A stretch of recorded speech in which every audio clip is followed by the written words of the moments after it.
Happy to second. Thank you, Mr. Chair. Thank you. I'll put that motion then. All those in favour say aye. Aye. Aye, thank you. And to the contrary, no. Declare that carried. Item 4 is petitions. There have been no petitions received. Item 5 is public input, and there have been no requests for public input. Item 6 is local board input. 2 requests for local board input were received. One was declined as it's within the remit of the regulatory committee, not the planning committee. And another request is more appropriate to go to the 31st of March Planning Committee meeting as it relates to matters on that agenda, not this agenda.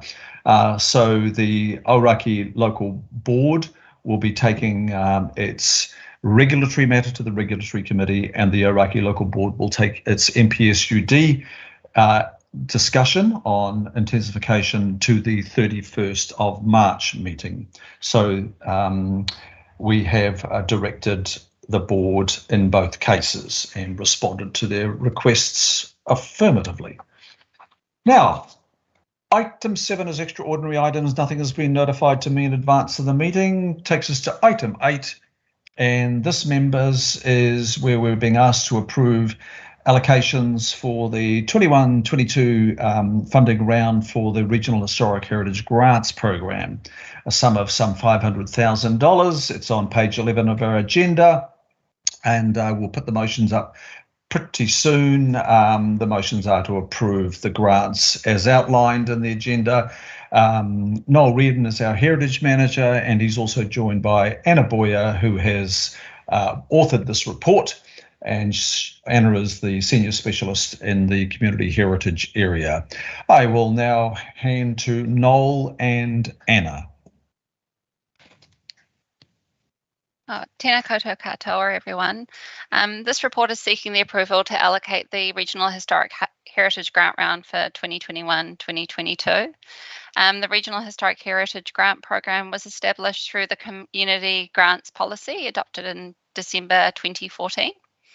The grants program aims to incentivise best practice and encourage community involvement in the care of regionally significant historic heritage places. This is the 5th year we've allocated grants through this grant round. There was no grants allocated last year due to the COVID-19 budget constraints. The Regional Historic Heritage Grant Fund has a total of $500,000 available for allocation this financial year as approved through the long-term plan. Previous grant rounds for this grant have only allocated $80,000 per annum. However, in 2019, the Environment and Community Committee voted to increase the grant from $80,000 per annum to $500,000 per annum, and this is the first year of that increased amount. To be eligible for funding through the Regional Historic Heritage Grant Program, projects need to be a historic heritage place as identified in the Auckland Unitary Plan or in the Auckland Council District Plan, Hauraki Gulf Islands section. This includes sites of significance to mana whenua, heritage places and areas, special character and notable trees, or to be an unscheduled place which can demonstrate regional heritage significance and have interim protection. This round, we received 38 applications. The amounts requested range from $6,500 to $57,000, and the total amount requested by the 38 applications is around $1.2 million. Applications are scored against assessment criteria, which looks at the strategic alignment to this year's funding priorities, project significance, funding necessity, and public access and education. This year, the funding priorities were the conservation of regionally significant historic heritage places, conservation of at-risk historic heritage places, including initiatives which address the impacts of climate change, supporting kaitiakitanga of Māori cultural heritage, heritage and character in town centres, and supporting the retention and maintenance of notable trees. Of the 38 applications we've received, we're recommending that 20 applicants receive funding. 1 applicant withdrew their application, and 17 applications we are recommending for decline. The successful applications are spread across 9 local board areas, with 1 applicant proposing work across the region. Supporting kaitiakitanga of Māori cultural heritage is identified as a priority in the grant program, and 2 of the projects recommended for funding have clear Māori outcomes. This is an area we are trying to promote funding for, but have been struggling with. The report provided to the committee outlines the rationale for approval and rejection of the applications, and we are seeking approval to allocate the funding as per these recommendations. Thanks. Thank you, Anna. Nicely put. We've got a good paper before us as well to help inform our decision here today. I'm happy to take questions, members, and for some reason I've just lost the chat bar. Now I can see it again. Can I have a mover and a seconder for this motion before us, please? Happy to move. Okay. This. Thank you, Deputy Mayor moving, and second from? I'll second Angela. Councillor Dalton, thank you. It's moved and seconded. Any questions, members? There being none, I will put the motion to the vote. Thank you, Anna. Thank you, Noel. All those in favour of the motion, please say aye. Aye. Aye. To the contrary, no, and declare that motion carried. Thank you, members. Again, thank you, Anna, for your work. Thank you.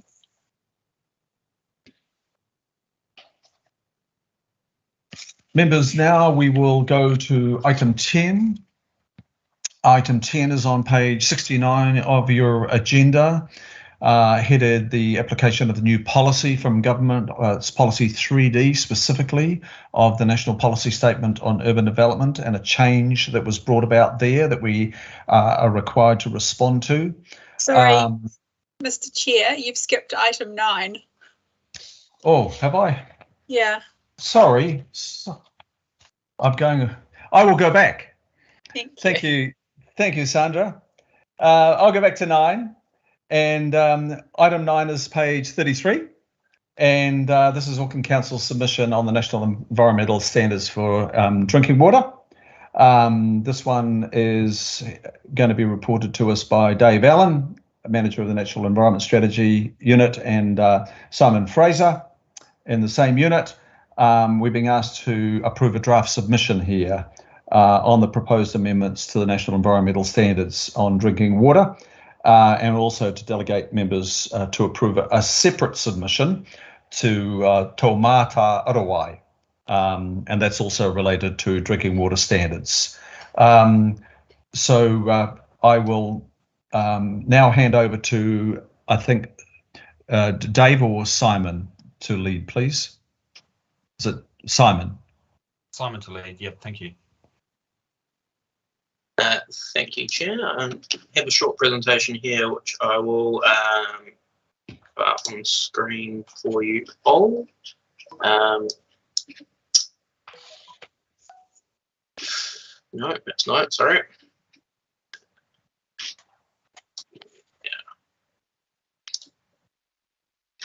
Yeah.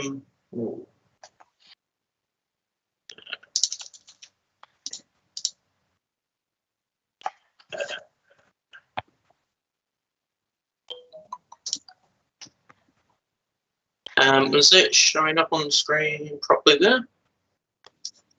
We have it, but it's not full screen. It's coming up now.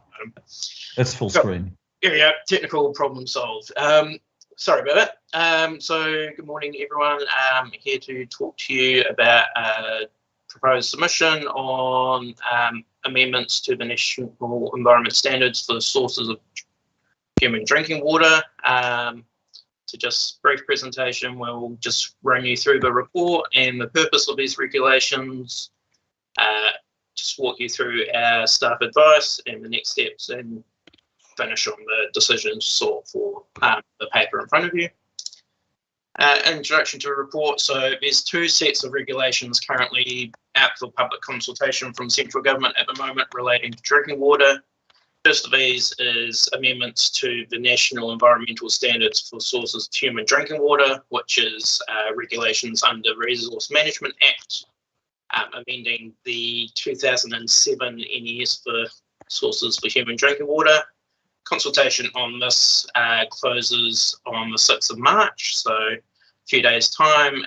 It's managed by the Ministry for the Environment, a set of regulations.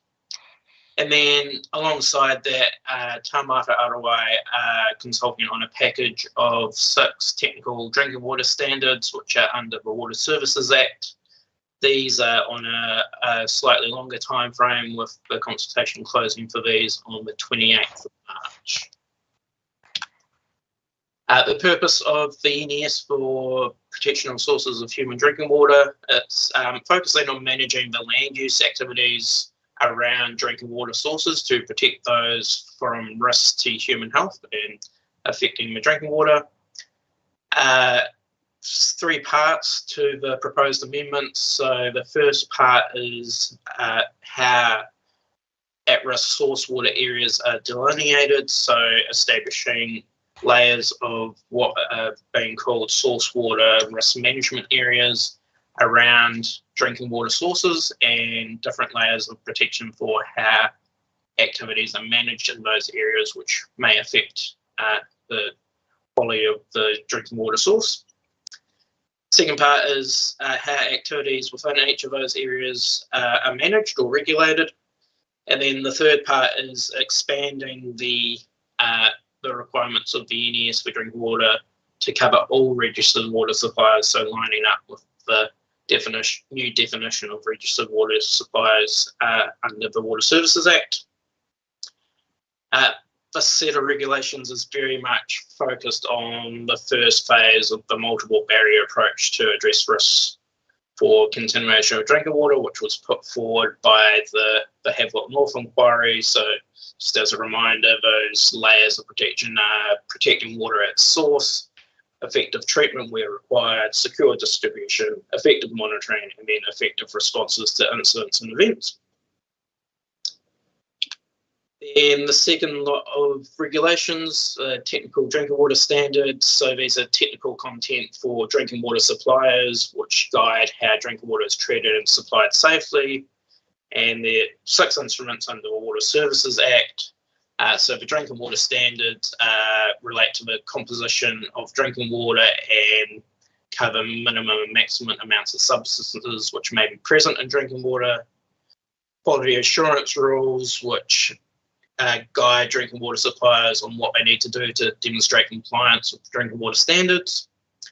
Drinking water acidic value, so this has been separated out from the drinking water standards previously, and this is specific determinants around aesthetic properties to drinking water, so taste, odour, appearance and feel. 3 acceptable solution standards, so providing drinking water suppliers with ready-made options to meet compliance obligations for roof water, spring and bore water, and rural agricultural water supplies. And then the last one is the network environmental performance measures, so how water networks and their impacts on the environment are operated on behalf of councils and government departments. How these regulations interact. So this diagram here is from the NES drinking water discussion document, and you'll see in the first part of that system, the NES drinking water highlighted there, very much focusing at the start of drinking water supply system, focusing on managing the activities around drinking water sources. And then the technical drinking water standards very much come in that second part there, where the focus is on the drinking water suppliers and how water is treated and then supplied to consumers. This other diagram is also from the discussion document, highlighting the roles and responsibilities of the main actors within the NES drinking water, but also does kind of apply to the technical standards as well. So for us as Auckland Council, in our regional council responsibilities, we have responsibilities to impose conditions and monitor compliance on resource users for consents under the Resource Management Act.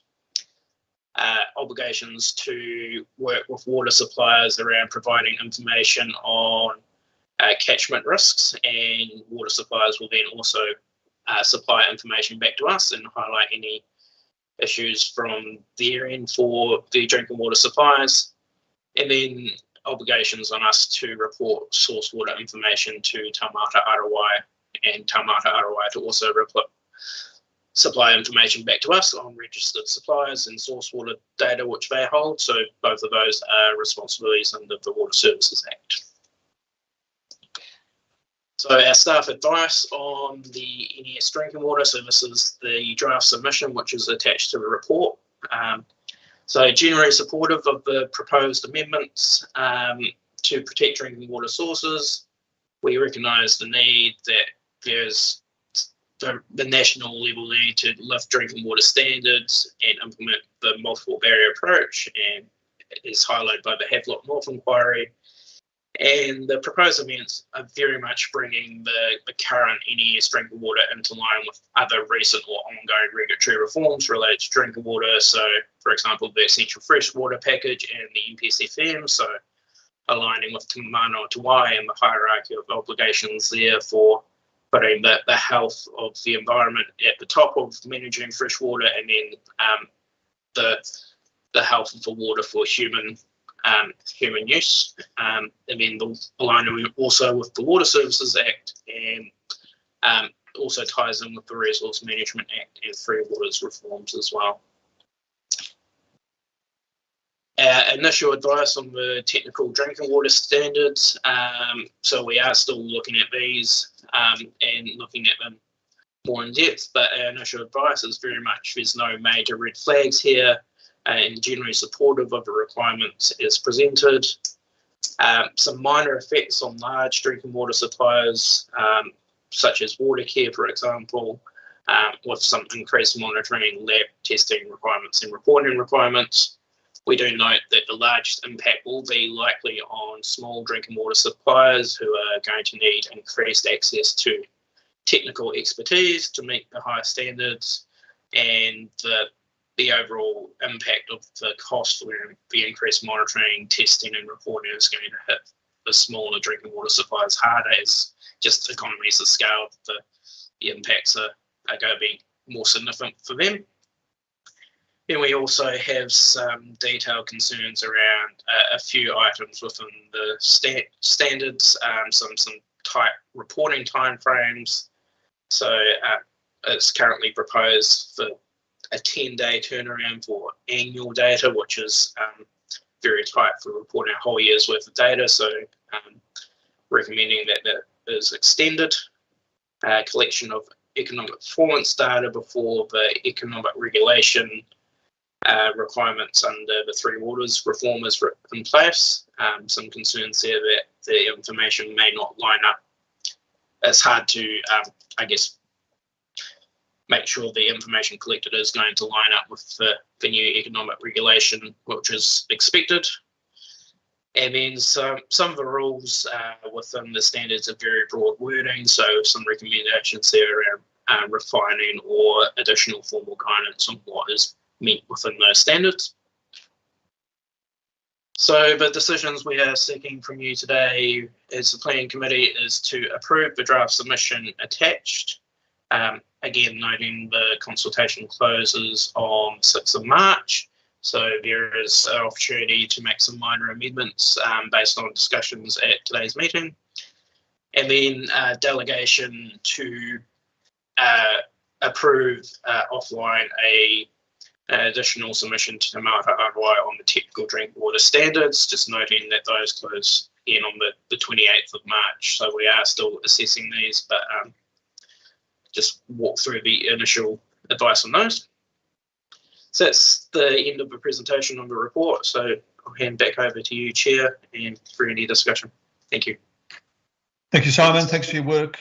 Dave too, your whole team that's been working on this. Very important. I will go to member Tau Henare first, please. Welcome, Tau. Kia ora, Chair. Thank you. Just I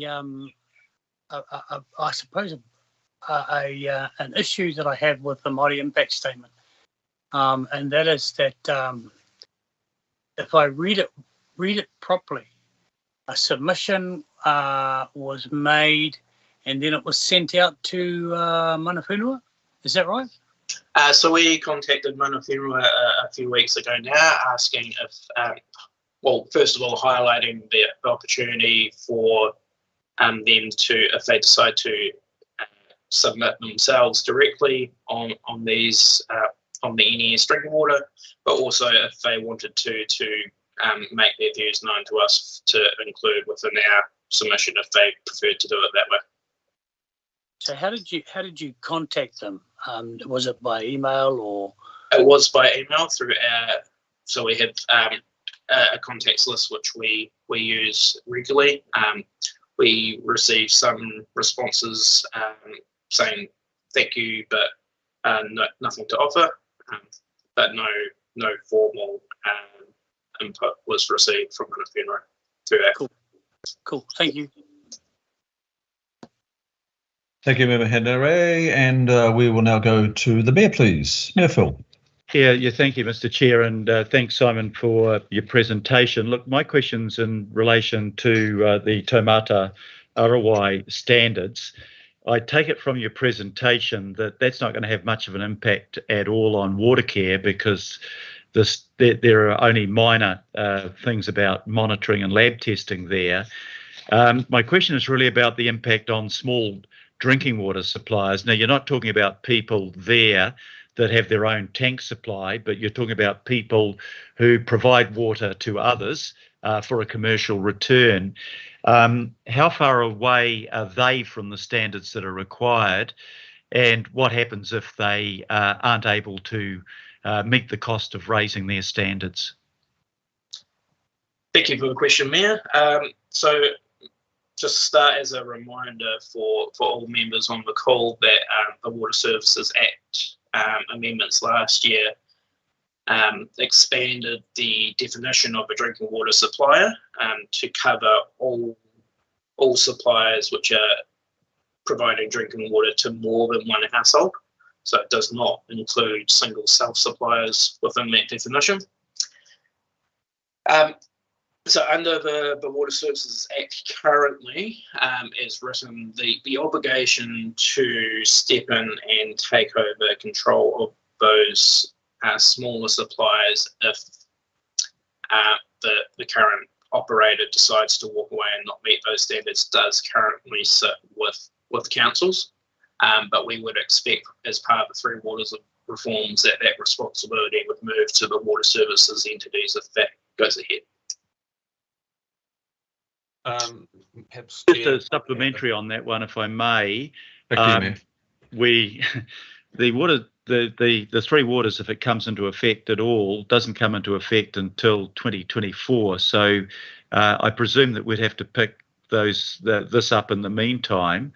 And it's kind of curious that it falls on us when we're not the provider of the water supply and we don't provide it more, Watercare provides it more widely. What sort of costs are you anticipating that might impose and how will they be met? At this stage, it's hard to know what the exact cost would be. With the expansion of the definition of drinking water suppliers, previously unregistered suppliers have until 2024 as well to register with Taumata Arawai. So we estimate there's probably about another 80 drinking water suppliers across the region, which would be captured by that. But we also know, and this is also noted in the discussion document, that number is likely to be very underestimated.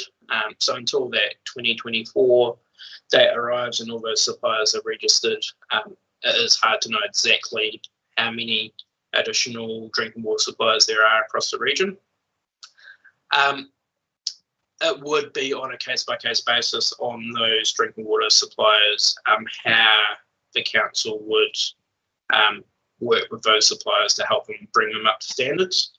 there is, as part of the Free Waters reform, some additional funding that has been set aside for smaller suppliers to meet the additional costs as part of the Three Waters and drinking water reforms in general. So it is, I've got it in front of me just here, it was about $30 million set aside in total for assisting smaller drinking water suppliers. A proportion of that, I think it was 18 million, was set aside for marae suppliers specifically. So there is additional funding there with central government support to help those drinking water suppliers come up to standard as well. Okay, thank you. Thank you, Mayor. I will go to the Deputy Mayor. Thanks, Mr. Chair, and thanks, Simon. Thanks, Dave. I very much the same question as the Mayor. Actually, you've just covered off. My other one was about rural marae. What happens, and do we hold data on the places that there is a centralised tank service that actually might provide water for us, half a dozen houses or even 3? From my reading of this, it's where they are captured, but do we have the data that those systems exist? And what happens then if the person who has the centralised tank system, their probably just says, right, I'm not going to do it, and there'll be houses there with no water systems, but they'll have to put tanks and filtration systems in. So is that all covered off in this? Yeah, I think a lot, as you just mentioned, Councillor Cashmore, a lot of it, yeah, with the previous answer, there's additional funding available to help those smaller suppliers if needed from central government. We don't, and as mentioned, we don't have a full data set of all the drinking water suppliers, given that extra time frame of 2024 for additional previously unregistered drinking water suppliers to register with Taumata ROI. So we wouldn't have a full set of data until 2024 on that. Okay, there's 30 million set aside there. I think, well, mine serves me correct, Dave, there was like 170,000 of these sort of little tiny suppliers around the country. Is that correct? Or something? What was that number? Yeah, across the country, yeah. Roughly that number was the estimate, and yeah, we estimate there's another 80 or so across the Auckland region. But that is a low number, but we expect that would be higher. Yeah, the estimates are still, just more broadly speaking, the estimates are still unknown, and it will be through the process of registration over the next 4 years for those previously unregistered water suppliers that we're obviously going to get a bit of a handle nationally on the scope of the drinking water suppliers that are out there. One thing I just wanted to observe as well is that the standards are graduated proportionately, so that for very small suppliers, the requirements for treatment are less than the requirements for the larger water suppliers. So there is a graduated sort of set of conditions or requirements for the very small and small drinking water suppliers compared to the large, and so that sort of hopefully will address the issue of the amount of risk that's involved for those smaller populations that are served by those drinking water suppliers. Thank you. Yeah, thanks for the information. I guess time will tell, but 30 million mightn't go very far in this situation. New Zealand, not a big problem for Auckland, but a potential other places around the country are massive in position. All right, thank you.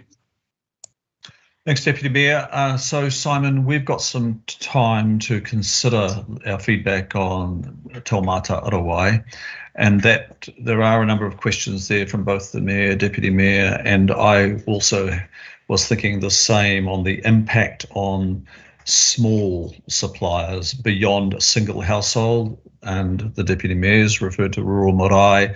I'm thinking possibly Papakainga developments and co-house developments and other smart developments where they are wise enough to see that there is value in localised water supply systems.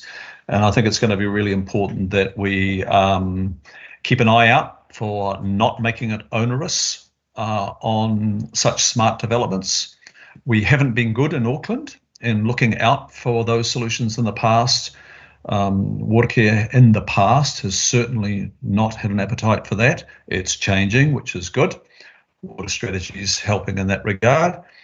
But I would hope that we just pay some attention to the graduated response and to ensure that local level, we make it, we ensure that there's healthy water supplies, but easy to supply those healthy water supplies.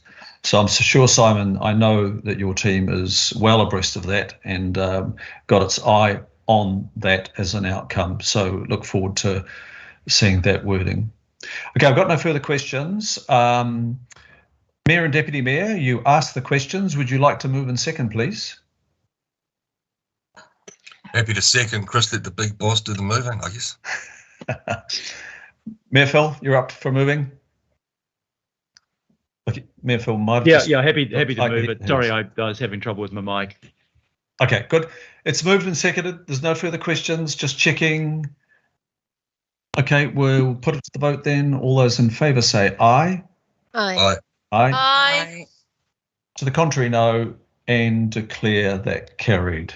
Thank you, Simon, for your work, and thank you, Dave. Okay, we will now go to item 10. And just to recap on item 10, this is addressing the change on policy 3D of the National Policy Statement. We had a workshop on this in the month of February, and for that workshop we also had in attendance, other than the members of this committee, we had chairs of local boards or their appointees, and this is primarily about an amendment that government has made of policy D. So it's an amendment to the National Policy Statement of August 2020. I'm getting my dates right. What's not on the agenda is a lot of decisions that we'll be making around the NPSUD coming at the end of this month on the 31st of March. So we'll be looking at the qualifying matter of special character then, not now. And we'll also be looking at the residential intensification provisions of the NPSUD then, not now. So we are looking at some planning decisions around just 3D at the moment. So a lot more to go on this, members, particularly on the 31st of March, when we will be looking at the NPSUD, our response to that in a lot more detail. So today we're being asked to rescind our Planning Committee resolution of, I think it was last year, in 21, and that's around 3D. It's a requirement because the Parliament or the government has required us to do this. It's not an option. And the other decisions are outlined there on your paper. So today we have John Dugood, our GM of Plans and Places, with us, who will introduce. Chan Lu is a policy planner in John's unit as well, and Ryan Bradley, a senior policy planner who has authored this report. I will now hand to John. Before I do so, I'm going to move the motions that are the recommendations in the report, and I'll put those forward. Do I have a second, please? Deputy Chair, are you willing to second the recommendations before us? Sorry, Chair, maybe someone else, just in case I end up voting against it. Thank you. Okay, can I have a second, please? I'll second. Councillor Dalton, thank you. Right, I'm going to hand to John now. John Dugood, GM Plans and Places. Kia ora tātou. Thank you, Chair. Look, I think with your introduction, I'll really just hand directly over to Ryan Bradley, our senior planner, who's going to take you through a short presentation similar to the one in your workshop the other day. So I'll just hand off to Ryan. Thank you. Thanks, John. So the presentation I've got, I'm just not sure, do I share it from my screen or is it on your screen there already? I think it might just be easier if I just share it. Ryan, you share it from yours, please. Okay, sure.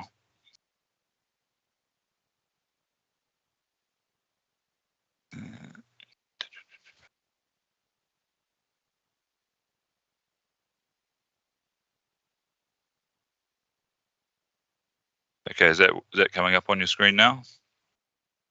That's perfect, thank you. Okay, great.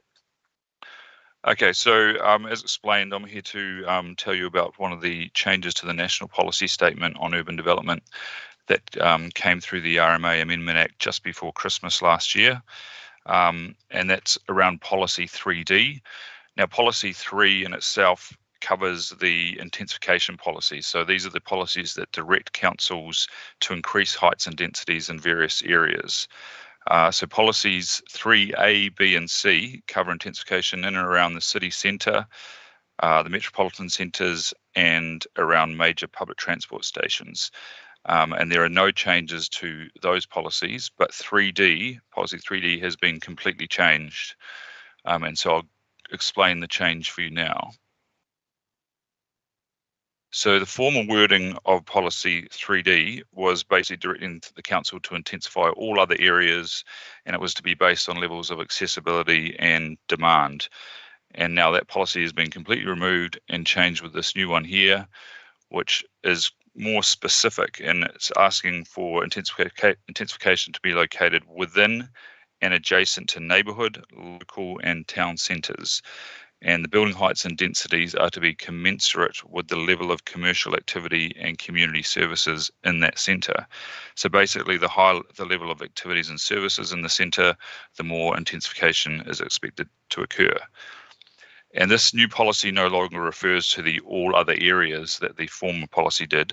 And that's essentially now because that is covered by the new medium density residential standards, which is you would have heard of the new thing in the Act that allows for 3 houses up to 3 stories across nearly all residential sites in the urban area. So last year, the Planning Committee resolved on how to apply the former policy 3D, and now that is redundant. So this agenda item is outlining for you the approach we've taken to applying the new policy 3D into the unitary plan. And due to the very short time frame we've adopted a fairly simple method. And I should also note here that what I'm outlining is only half the story. So I'm going to talk you through where the National Policy Statement directs intensification to go. However, I've not covered in this agenda item the issue of qualifying matters. And qualifying matters, just as a quick reminder, are reasons why there might be proposed increase in height and density might be removed or adjusted down. And a qualifying matter can be a thing like a significant natural area, volcanic view shaft, special character areas, nationally significant infrastructure, and so on. So the qualifying matters and how they impact on the proposed intensification directed by Policy 3 is a separate issue outside of this agenda item. So this agenda item only looks at how we should apply Policy 3D to Auckland, ignoring qualifying matters for now, but obviously they will come into play later on. So the method we've used in determining how to apply Policy 3D to the unitary plan in Auckland is firstly looking at determining the level of commercial activities and community services in each centre. And then for the centres with the higher levels of activities and services, we will look to apply new, more intensive zonings.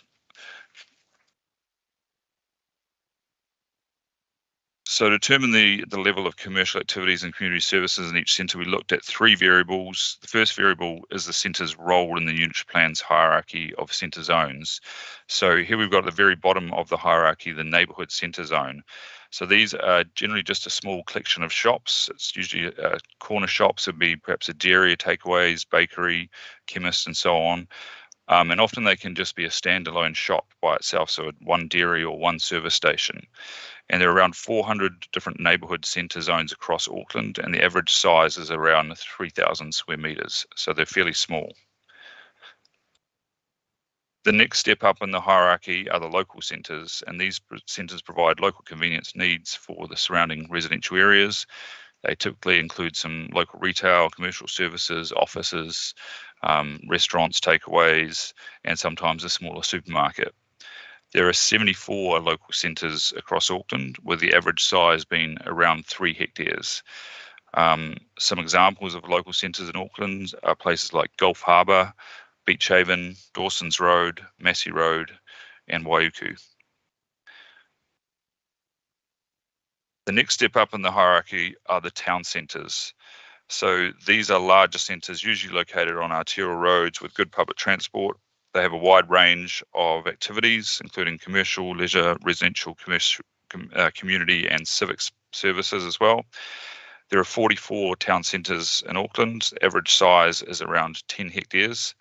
And some examples of town centres in Auckland are places like Helensville, Whangaparoa, Point Chevalier, Ponsonby, Stoddard Road, Mangere, Manurewa and Pukekohe. So based on this hierarchy of centres, it's my view that the neighbourhood centres do not have a level of commercial activities and community services that is commensurate with any additional intensification beyond the current unitary plan zonings, and noting that the medium density residential standards will apply as a default around these neighbourhood centres anyway, meaning that you'll get 3 dwellings of 3 stories as a permitted activity, essentially. So certainly no further intensification beyond this is warranted, in my view, around neighbourhood centres.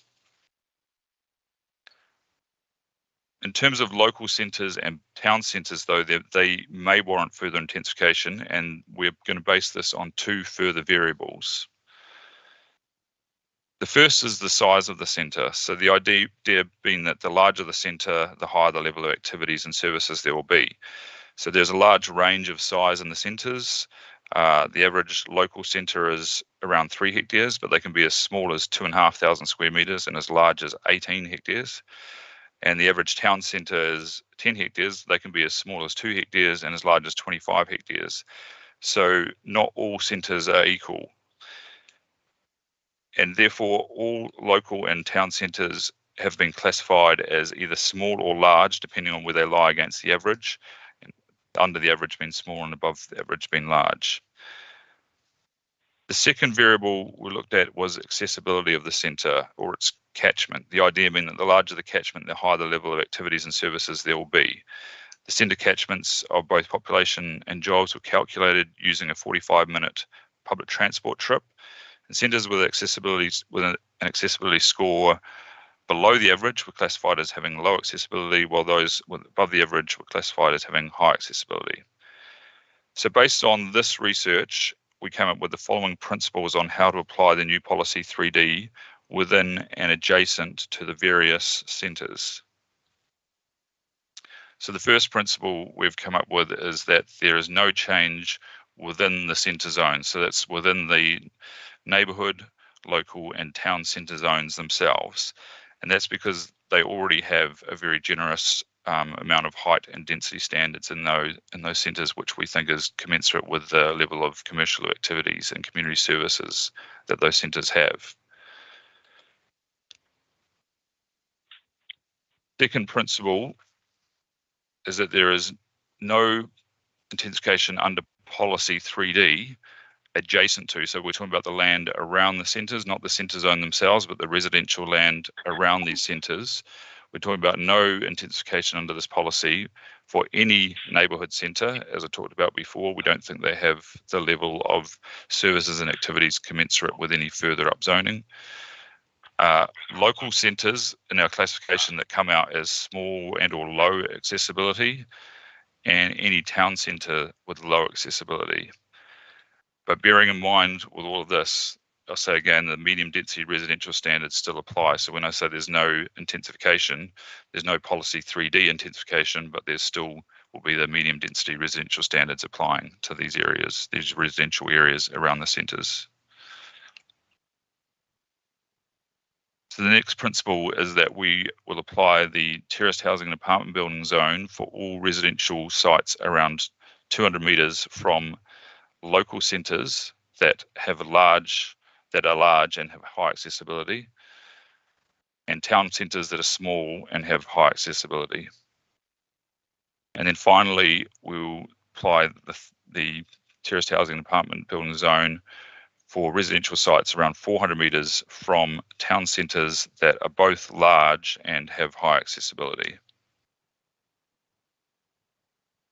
So the outcome of these rezoning principles are that we see in the north and the south, so the rural areas in the north and the south, and also in the outer islands, there is no intensification under policy 3D. So none of the centres in the smaller towns or out in the islands have any intensification in or around them under these principles. What we do have, though, is 11 centres in the north and west. These are local and town centres, would have terraced housing and apartment building zone applied to them. Some already have some of this zone around them, so it would be expanding that zone, and some of them have none of it around them, so it would be completely new. There are also 11 centres in the south and east that receive additional terraced housing and apartment building zoning, and 22 centres in the Auckland Isthmus that would receive the terraced housing and apartment building zoning around those local and town centres. So that basically summarises the approach that we are taking for the new policy 3D, and happy to answer any questions. Thank you, Ryan. Happy to take questions now, members. I will just check on the conversation bar. I don't have any questions in front of me at the moment. Ryan, okay, I'll look, a question I posed last evening. I'm not sure whether it's come to you via John. Just in terms of the scoring, we've basically got, in terms of accessibility, there's either low or high. There's no medium. Can you just take us through how you've arrived at, you know, such really there's just a clear boundary between low and high. There's sort of nothing in between. Can you take us through that? Because I found that a little bit strange. And also some of the centres are identified, like Wellsford is obviously with low accessibility, but it's 8.8 hectares, but it's identified as small in size.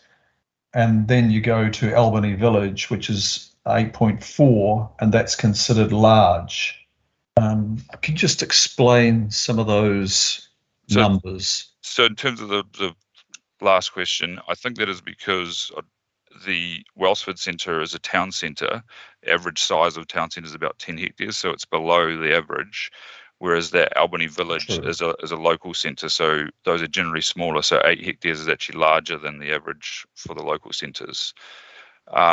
But in terms of the first question around why we've just classified them as high and low and we don't have a medium, that's a fair question, and it's something we could have done. It would be easy enough to do, but we were trying to keep this exercise quite simple and high level, noting that we only got told about this new policy basically on the 20th of December, so we had to act fast on it.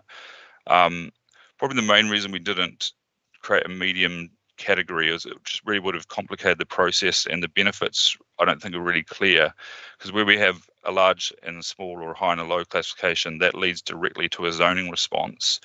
So taking it back a step, our walkable catchments under the policy 3C have 800 metre walking catchments.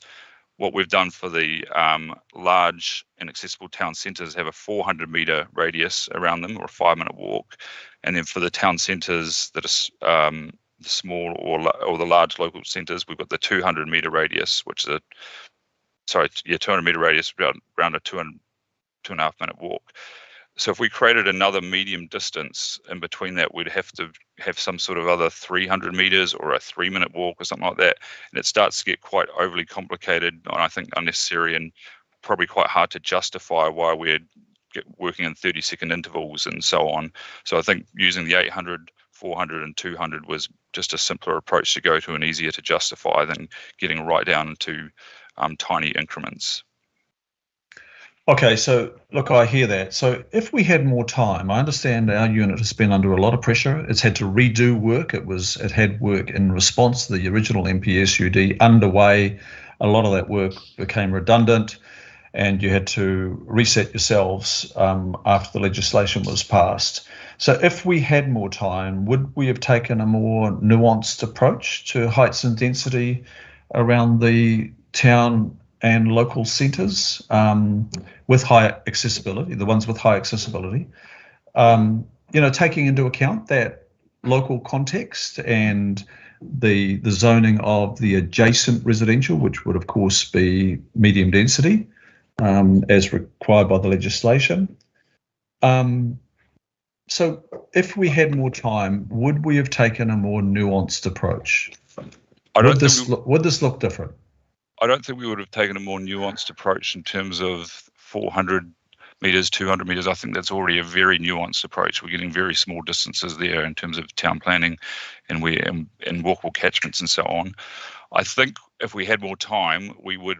I would have liked to have done more work on determining the level of community services and activities in each centre. So what we've done is we've based it very simply on the size of the centre, so the footprint of how much zone is in there.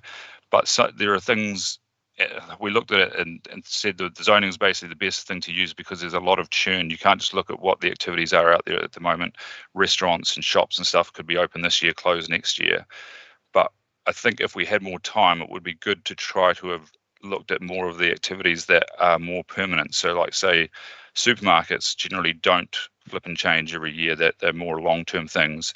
Civic facilities like libraries and swimming pools and parks and so on, those things don't generally change. So if we had more time, I would have liked to include those in our analysis to try to figure out which sites would be more deserving of more intensification because they had more community services and more commercial activities. But having said that, I'm not sure if I'd done the exercise whether it would come up with much different to what I've done now, to be honest. I think there might be some slight nuances, but I think it would probably come up with something very similar. Okay, look, I'll go to others for questions here, but if I could just leave you with this, that identifying community services is fundamental to understanding how we'd implement 3D. I mean, it's clearly worded there in the new 3D. But look, I can understand the difficulty of lack of time. We're really under the pump on this one. I will go to questions, and I think I'll have to go back. Sandra, can you help me with the first question, please? Yes, Councillor Walker, please. Okay, Councillor Walker, first question. Sure. So I've got a few questions.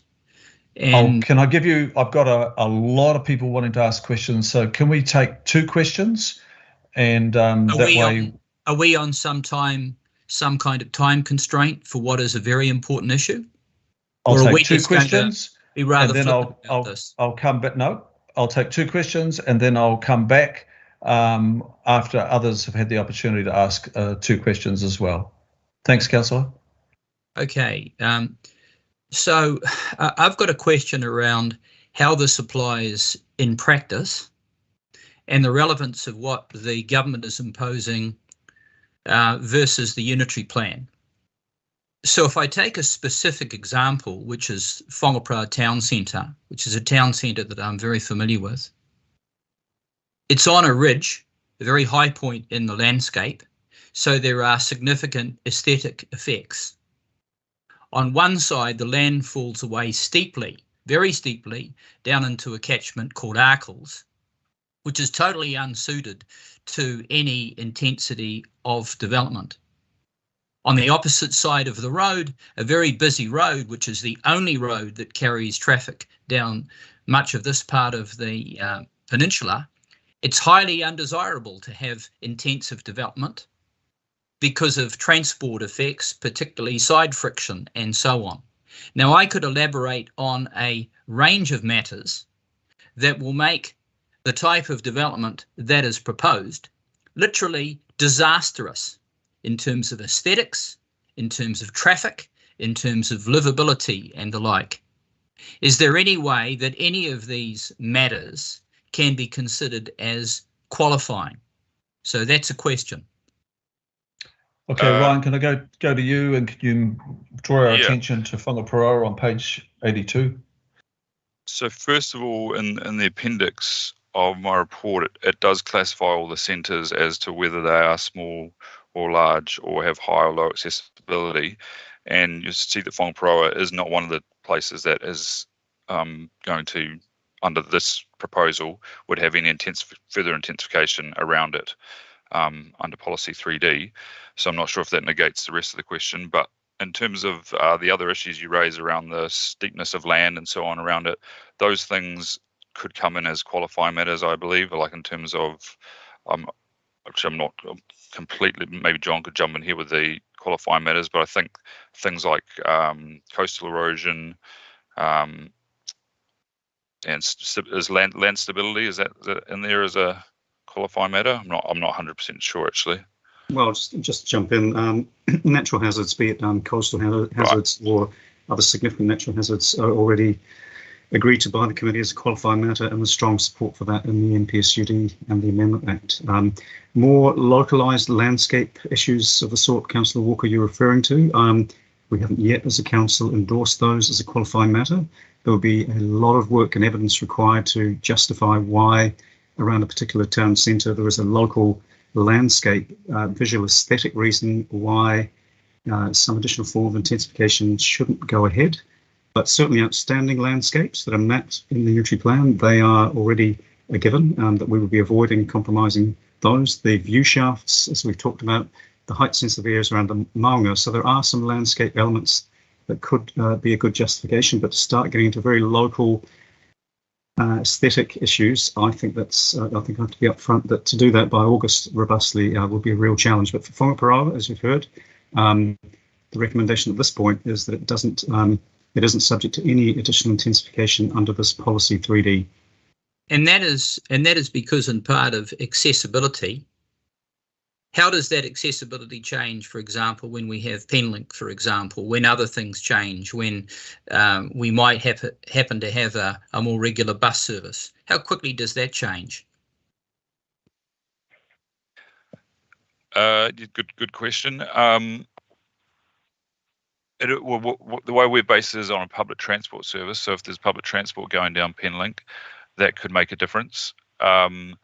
But it all depends on when we would review this in the future. And I don't think, I think we're talking about years away for looking at that sort of thing. And again, it's comparing its accessibility to other town centres. So if it's still not as accessible as other town centres, then it's still not going to be in the high category. Okay, the other question I've got just Final goes question, thanks. To the overall context of these reforms, which as I understand it are around bringing more houses. What is the difference between what is proposed here as it goes to 3D and what we already have under the unitary plan? I mean, is this adding much, or is it just adding potential problems if we assume that the unitary plan was reasonably well considered? John, I might go to you on that one. Is it best there, John? Yeah, I think Ryan can certainly add something as well, but probably the starting point is that this is a mandatory element of the NPSUD, the Amendment Act, and now embodied in the NPSUD. So we are absolutely required to look at a gradation of intensification around centres based on the level of community services and other services that they offer. So it's a mandatory part. Yes, the unitary plan has a similar approach. This was part of the Amendment Act that we in general supported because it does align quite well with the unitary plan. But the unitary plan is not particularly consistent on this issue. So these smaller centres, not the metros, but around the town and local centres, there is a huge degree of a fairly high degree of variation, and some of that is quite difficult to track and explain exactly how that happens. So we do have some town centres that are highly accessible that don't have any terraced housing apartment zoning around them. It's just one of the consequences of the process that went through. So this would achieve a greater degree of consistency across the region than we currently have in the unitary plan. But Ryan, you've got a general sense of over the region, how big a change is this? It's probably back to you. What's your sense of the degree of change across the region? Yeah, there is quite a degree of change. That there are centres, I guess, cutting to the chase, and we're not showing you the maps today, but Spoiler alert, if you go to the appendix, you can see in the last page says town centres large size and high accessibility, and it's got a list there. Those are the ones that get 400 metres around them. And then if you look back up, the next list is the ones that get 200 metres around them. So if you look, just looking at the last page where it starts with Avondale, Birkenhead, Browns Bay, those are the ones that we're suggesting get 400 metres. So Browns Bay already has quite a lot of high intensity around it. So it's getting a little bit added, but somewhere like Birkenhead didn't have that much. So it does have quite a significant change. So across the region, basically what John was saying, it does even things out where there used to be quite a lot of regional differences. Now it's getting a lot more consistent. But I would say that in this policy 3D intensification, overall is very small fry compared to what's happening under policy 3A, B and C, where we've got the walkable catchments. Those areas are much bigger than what we're talking about here. And also the medium density residential standards that applies to pretty much the whole of the residential area of Auckland. Those things are much larger in terms of intensification than what has been proposed here. Okay, thank you, Councillor Walker. I'll go to Councillor Coombe, please. Tēnā koe, Chair, ngā mihi nui ki a koutou. Kia ora, Ryan, thank you for your presentation. I'd just like to ask my partai directed at the sort of starting point for the recommendation, and in paragraph 26 and other paragraphs it talks about the potential activities in each centre can be determined by looking at the current unitary plan zoning. And I just wonder, in terms of your recommendation that we don't re-look at that zoning, is that missing a trick there in terms of the need for further work to assess whether the current zoning is actually adequate? And I ask that question when you think about centres, ones that I know that I'm familiar with, say Greylin, Kingsland, that are likely to have a lot more transport orientated development, even though they haven't been defined as being on the rapid transport network. So, or Kingsland might have, but so have we kind of got the starting point right in terms of what is going to happen for the potential of those centres, and also what has changed in the last 6 years since the unitary plan? So we have not looked at, we've not re-examined all the centres. We've basically used what is there at the moment. We've not gone and said, is Kingsland, I'm not actually sure off the top of my head if Kingsland is a town or a local centre, but we haven't gone and reassessed the hierarchy of every centre and said, is it in the right role? We've had to assume with the time we have that they are, at this point in time, the correct spot in the hierarchy. And then when I'm talking about potential in paragraph 26, that was more referring to the fact that the zone enables a whole wide range of things. And in some centres, there might be very little happening. In other centres, there might be a lot happening. If they've got the same zone, they've actually got the potential to have exactly the same amount of things happening. And so we didn't want to just look at, say, measuring floor space and say, right, which centres have got the most floor space at the moment?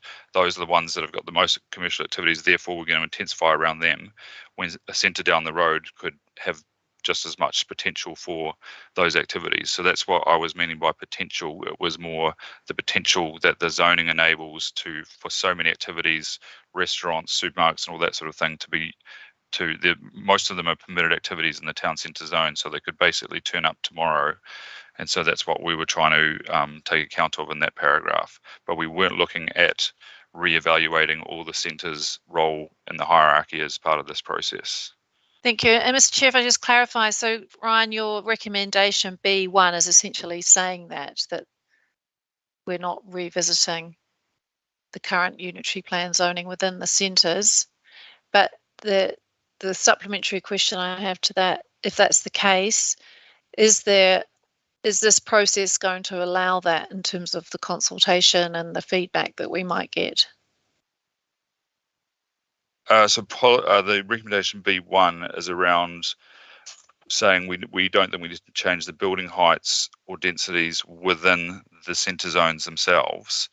And though it's got a thing around subject to review of the height variation control, which we need to do, which applies to some centres, but that's not so much around, again, reviewing the hierarchy and saying whether each centre is in the correct hierarchy. And from my point of view, I don't think there is really scope under this plan change to be doing that. But John might want to comment on that.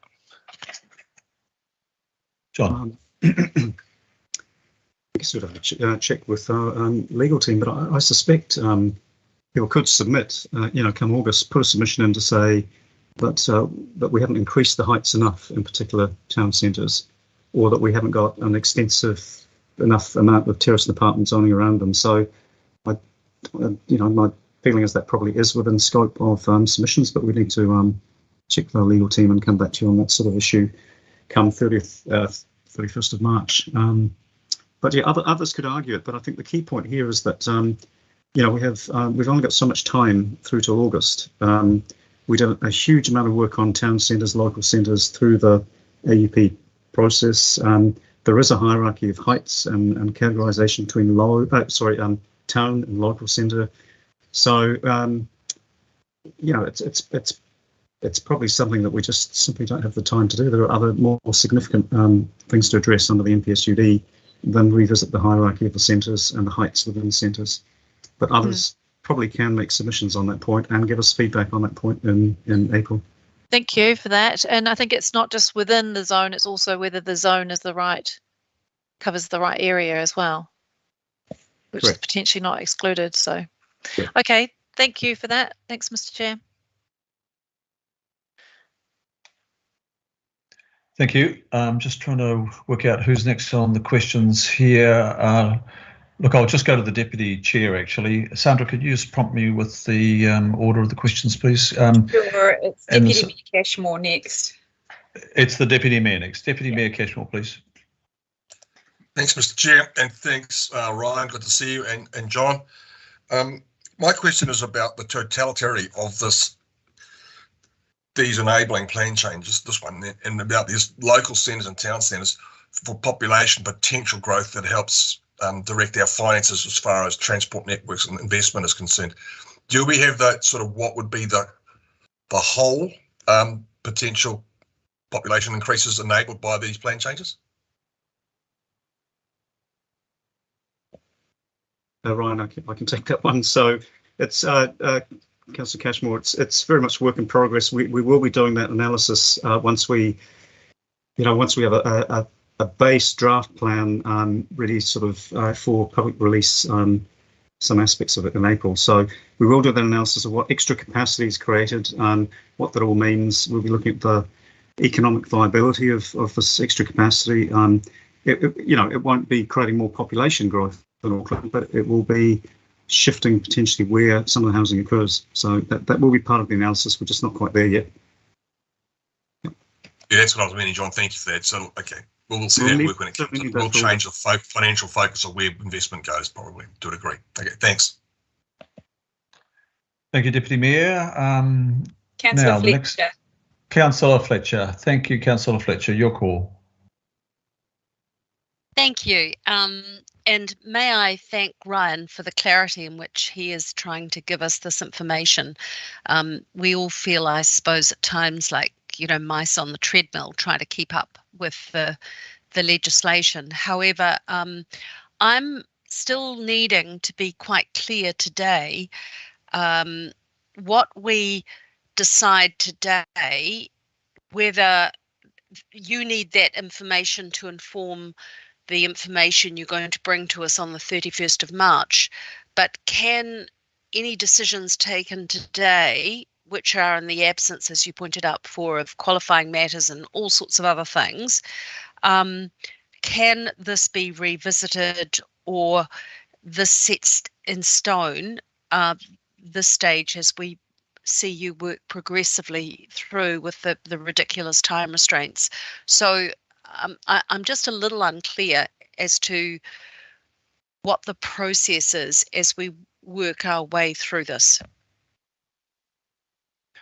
So I would just say that, yes, we do need you to sign off on some policy on, or some direction for policy 3D today, so that on the 31st we can give you a full set of what the whole intensification is going to look like across Auckland.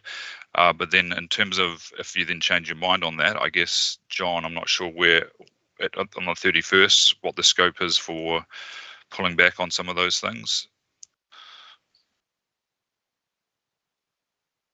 Councillor Fletcher and members of the committee, I guess it is very much putting the pegs in place and sort of moving in a direction, but this is all still in the draft phase. So this is gearing up for a draft that we will release as much as we possibly can in April.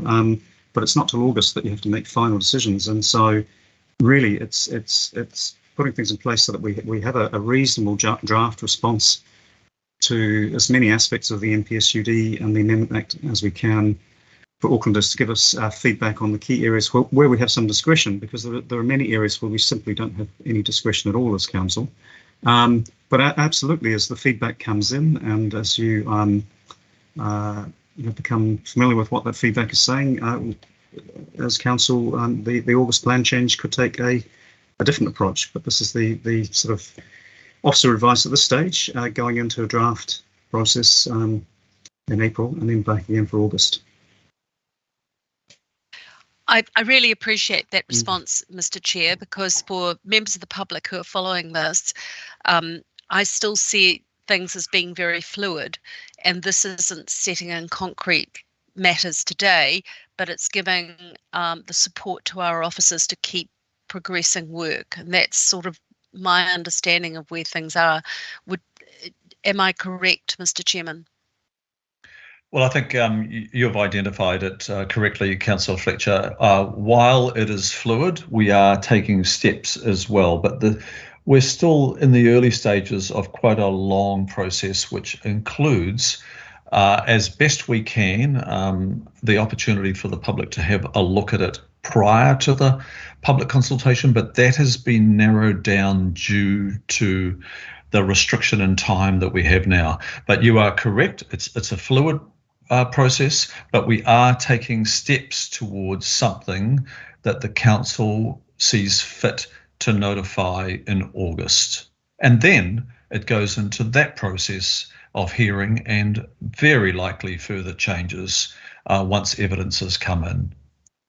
So, Councillor Fletcher, I hope... Thank you. That's very helpful, and I won't take speaking time, but I really do want to commend John and Ryan for trying to bring as much clarity to this as possible. They've been really outstanding today. Thank you. Thanks, Councillor Fletcher. I think you and I know, and another number of councillors know, the overtime that our people have been putting in on this to meet these deadlines. Thank you, Councillor Fletcher. I will now go to Councillor Watson, I think it is. Councillor Watson, your call. Yeah, just clarifying that process, and notwithstanding the use of the word fluidity, we are being asked today to endorse these principles for the application of the new policy, and there are changes there that go to a number of local centres and town centres, and I guess my question is, in light of that, the comment in point 9 that the detailed maps actually showing exactly where this happens in any given locality will be coming at a future time. So that in effect means that the vote of endorsement, or whatever it turns out to be today, is really being made in the absence of, and I understand the pressures that the officers are on, but from my perspective as elected person, that's really being made in the absence of it, of how it might affect any given town centre. So if I think of Browns Bay, I've got these general principles, but in terms of the streets and the extent of the actual residents that are affected, I'm going to have to wait for these detailed maps, aren't I? Ryan, is that with you? Yeah, essentially the detail we'll have to be waiting to see in the maps. But you do get an idea for it. So Browns Bay is in the town centre that has a 400 metre application of the terraced housing and apartment zone to it. So you can look at, there's already quite an extensive area of THAB zone and also mixed use zone around the Browns Bay town centre. So from memory, I don't think it isn't actually adding a huge amount to Browns Bay, but that has to be determined when you see the maps. Yeah. Okay. So I guess that's my point, Ryan. And in some of these areas, just with the unitary plan, and it's become more evident during this term of council than the last. There are now, people discovering, one side of their street is zoned for THAB, the others, mixed housing, urban, or whatever it might happen to be. So it is quite a contentious issue in some parts of Auckland, more so than others. But just to be sure on the extent of the change again, so irrespective of how widespread it is, for the streets that are affected, essentially that they will be going from a zoning that translates from the current, which will be largely 3-storey, up to 5-storey. That's what we're talking about and on the ground effects, aren't we? Yes, that's correct. So we're talking about when we apply the THAB around the 3D centres, we're talking about the 5-storey THAB. But I'd also just note, as well as just to remember in the background, that there's the medium density residential standards applying to the whole of Auckland.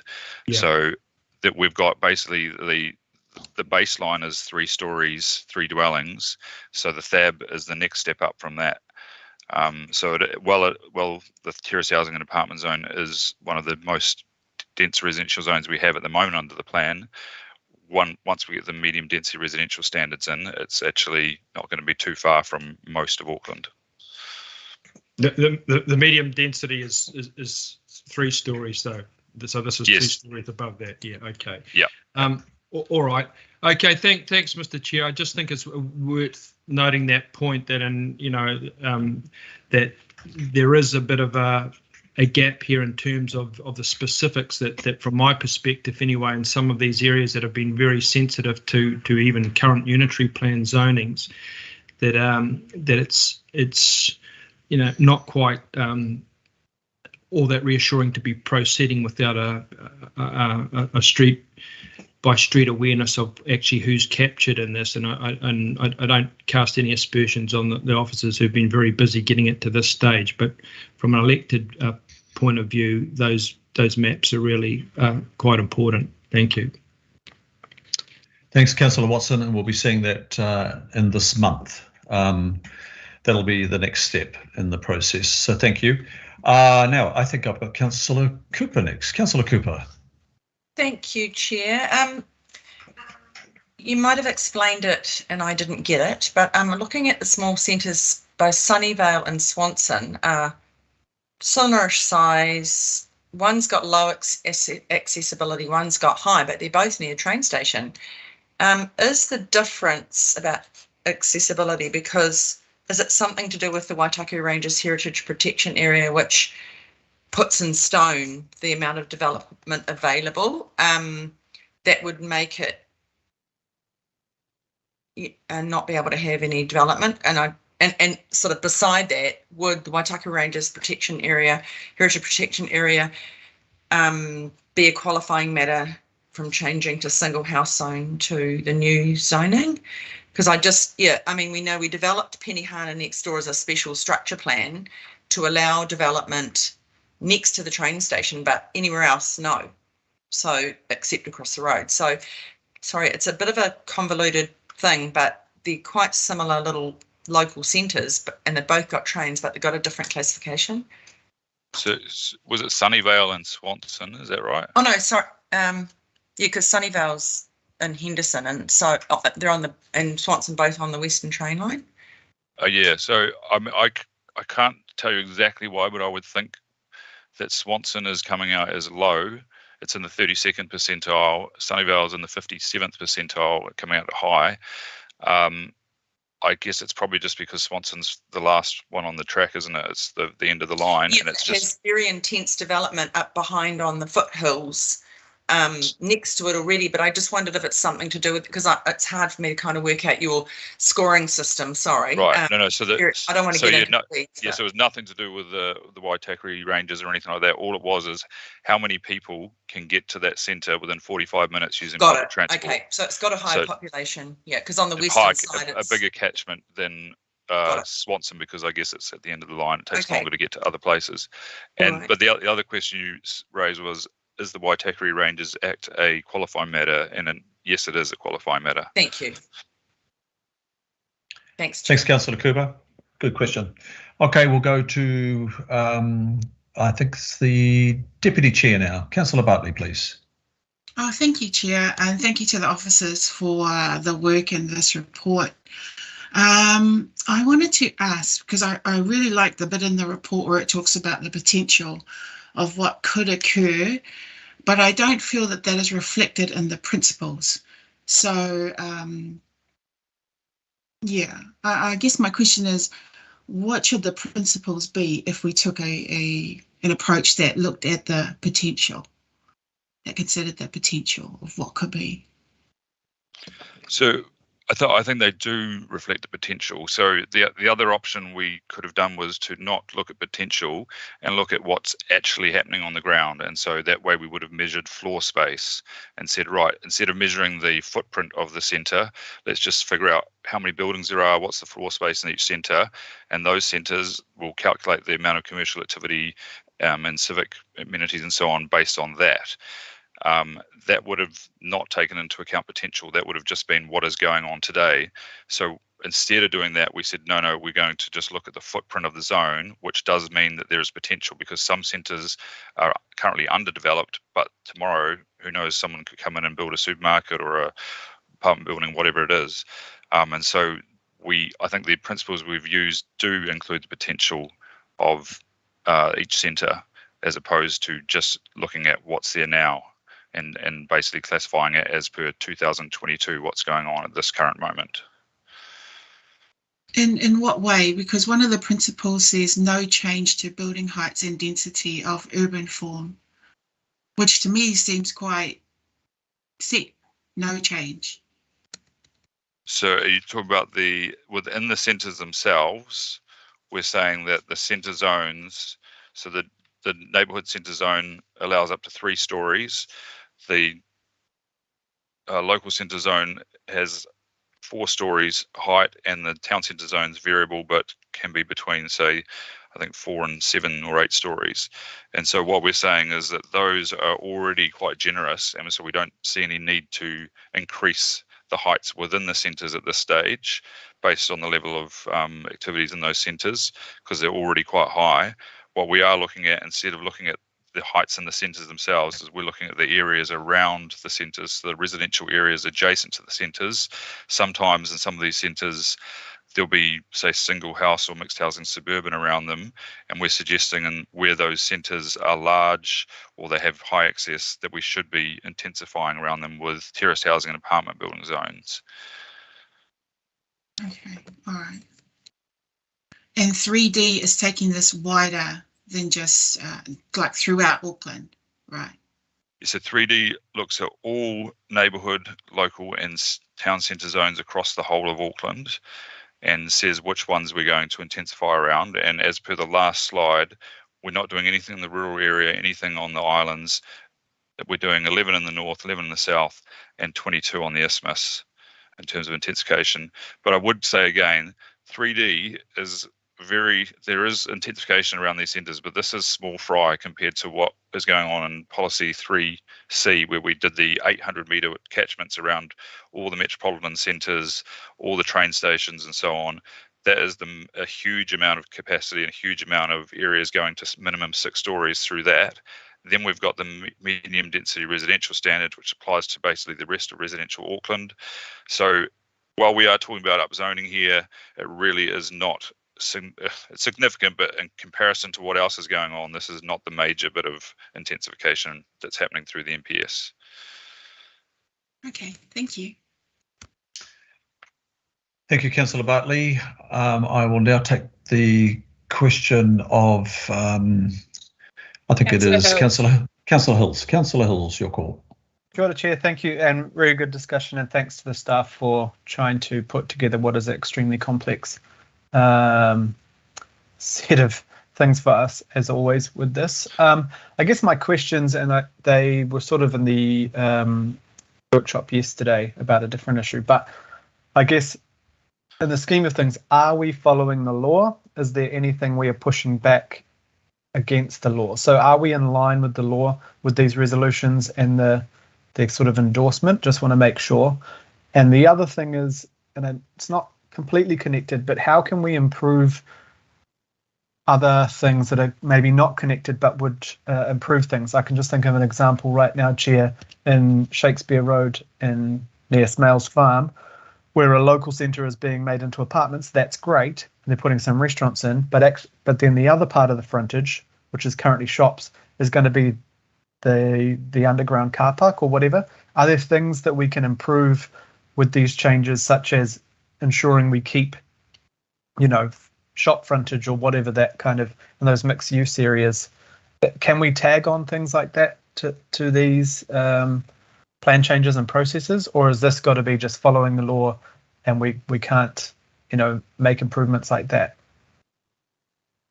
So in terms of the first question, are we following the law? Yes, definitely. With this policy 3D, where there's no question we're well in accordance with the law. This is not a very directive policy as compared to policy 3C, where it says you have to put a minimum 6 stories around a walkable catchment. This one says increase the heights and density commensurate with the level of services and activities. So there's a lot of leeway for us to decide what is a commensurate level of height and density. So I think what we've proposing here is well within that. The second question around issues around putting car parking on frontages and so on, an urban design issue, that maybe John could potentially answer that, because that is slightly outside what we are looking at here, but I know that those issues are coming up all the time around urban design issues in our centres and residential areas. Yeah, so I can pick that one up. Councillor Hills and committee, I think so we're looking at making some design improvements to the unitary plan, sort of strengthening some of the design controls. There are limitations now with the Amendment Act, sort of putting constraints on what we can do there, but we're still progressing that work off the back of some of our monitoring of how effective the unitary plan has been. The idea is that it would come together at the same time as this NPSUD intensification plan change, but it would be a separate parallel plan change. So under the law, we can't put those sort of improvements that you're talking about. They're beyond the scope of the intensification plan change, but we are looking to bring to you a parallel plan change with some of those improvements. So we'll pick up on that issue and perhaps contact you offline to get a bit more detail on that one, Councillor Hills. Thank you. Yeah, I was just being cheeky to see what else we could try and get in there and not waste more, but not use so much staff time and resource if we could tag things on. Thank you, Chair, and thanks for that first answer too, Ryan. Thank you. Thank you, Councillor Hills. Now I'll go back to Councillor Walker, please. Councillor Walker, did you have a further question? Councillor Walker, you wanted to ask further questions, I think. No, okay, not with us. Members, are there any other questions on this paper before us, before we go to comments? None? Okay, it's moved by myself, seconded by Councillor Dalton. So members, we have workshopped this. We've had some very good discussions with the local board chairs and appointees on this. It's the next part of our direction making in response to the NPSUD and the legislation which amended the NPSUD. We're looking at just policy 3D here. We are, as reminded, by our staff. We are acting in accordance with the law. We are following the direction given to us by the Parliament. We are doing it with the very best work possible that's been undertaken in recent months, and that sits solidly behind this work. And while it could have been a little bit different if we had more time, we don't have that time, and we're hearing from our staff that it is very unlikely that it would show up to be much different. So I remind members that we are acting in response to the edict of the Parliament, and that was National Labour co-sponsored legislation. So the big changes, let's remember, are not in the 3D part that we're talking about today. The big changes are actually in the 3A and the 3B around the RTN, major centres, walkable catchments, and then the medium density residential standards as they apply over Auckland. That's where the big changes are. So today's directions, they apply to B, 3 and 4. Those centres identified on pages 83, 84 of our agenda. Today's changes can't be seen in isolation of our next directions, which will be on special qualifying matters already determined and special qualifying matters to be determined. And we'll be looking at that on the 31st of March. So you can't look at a zone plan provision in isolation of overlays. And for example, if I take a centre that's familiar to me, Devonport, you can't see today's decision in isolation of volcanic view shaft overlay or a height sensitive area overlay or our decisions on the extent of special character in that area around Devonport. There's just an example. Now you could apply that to many parts of Auckland. So this decision does not suggest that the zoning provision stands alone. Now I hope the officers have explained a lot of the detail to us today to an extent by which to which we can lend support to these motions on this date and help us as we progress towards the 31st of March. I'll leave it there and take other comments. Do I have others to comment, please? I don't think so. Cassandra, am I missing somebody? I do now. Councillor Watson, please. Councillor Watson. Yeah, thanks, Mr. Chair. And I agree with your comments that the endorsement today can't be seen in isolation.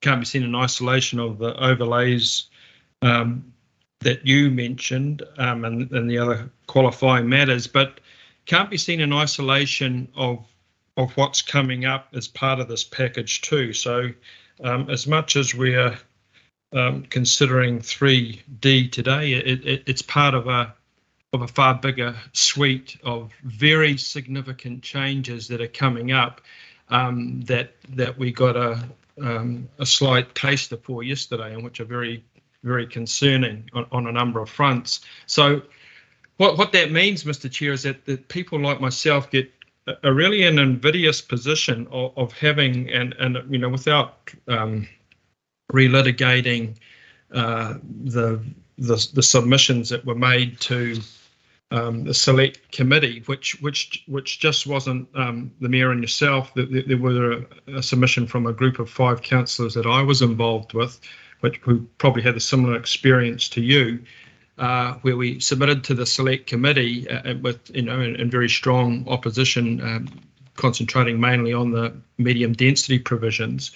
But what struck me about that day was actually listening to the raft of other submitters, far more qualified than me and far more persuasive, from, you know, district law societies, to institutes of architects, to urban design experts, to market economists, heritage consultants, etc., all saying essentially the same thing, and we're pointing to the to the very real shortcomings that exist with this this proposal, which have all been largely ignored. So when we get to the first stage in this, as we are today, then it's a little bit like collaboration by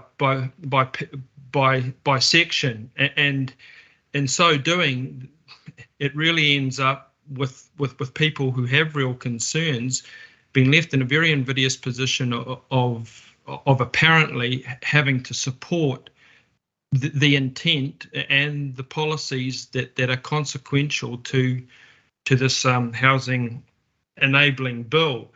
Now, you have mentioned and others have mentioned, our requirement. You required, and no one's disputing that. But I guess my concern is that we get torn between, on the face of it, a legal requirement. On the other hand, representing what we might reasonably expect the view our communities might have on this. And I mean, it's coincidental that just today there's big full-page ads in the suburban papers about this very process, which 3D is part of, entitled "Making Room to Grow." Lovely big coloured graphic there with a scattering of what looks like medium density standard houses, 3-storey houses, a little more green space than will be the reality, I might add.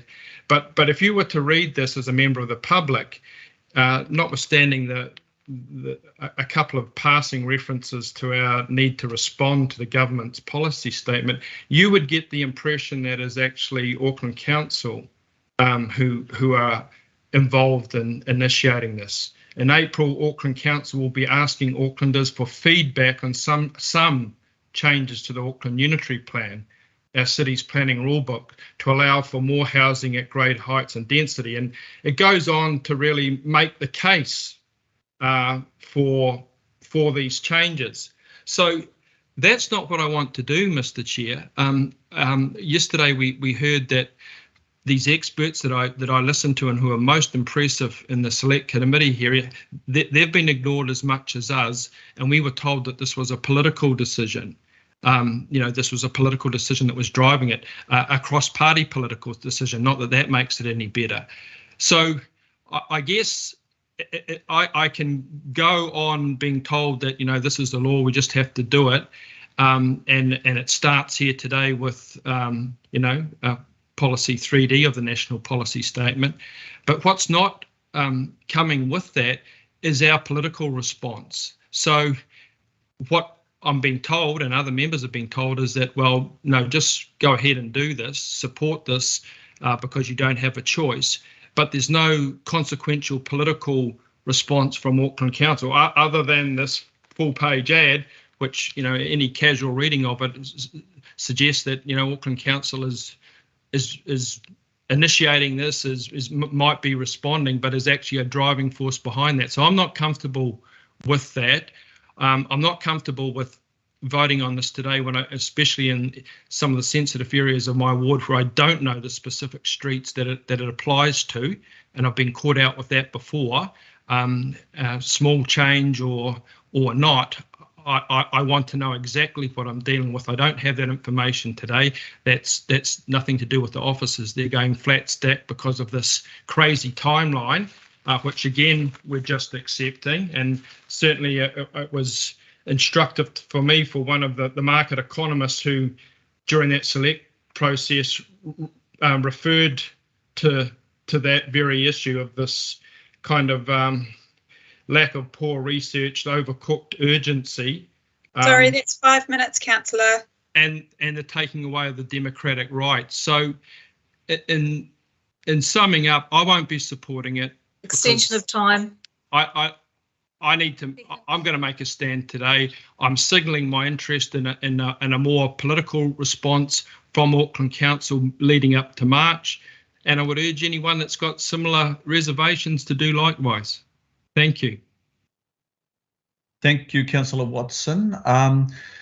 Members, I'm just looking at the motions. Now, this is a little bit irregular because we've started the speaking turns, but I'm just wondering, would it be helpful if we made it clear, and if we could, I'm not sure whether this is possible, but I'm just wondering whether we make it clear that what we're moving on today, that is particularly the B, and particularly B3 and 4, are the directions and the purpose of which is for preparing our draft response, and that will be subject to engagement.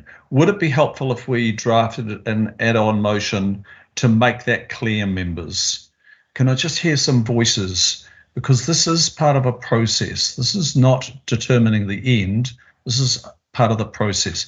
So again, would it be helpful if we added on a motion that made it clear that these so-called principles under B are for the purpose of preparing our draft response for public engagement?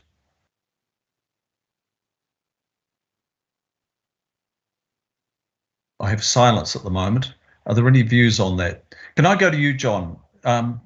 John, would it be helpful can I just check with staff on this then? Would it be helpful if that motion was amended to what we've got before us?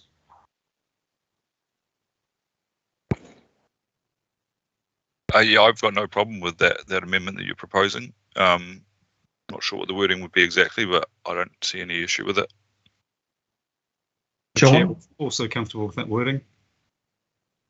Okay. To accept that as seconder, Chair.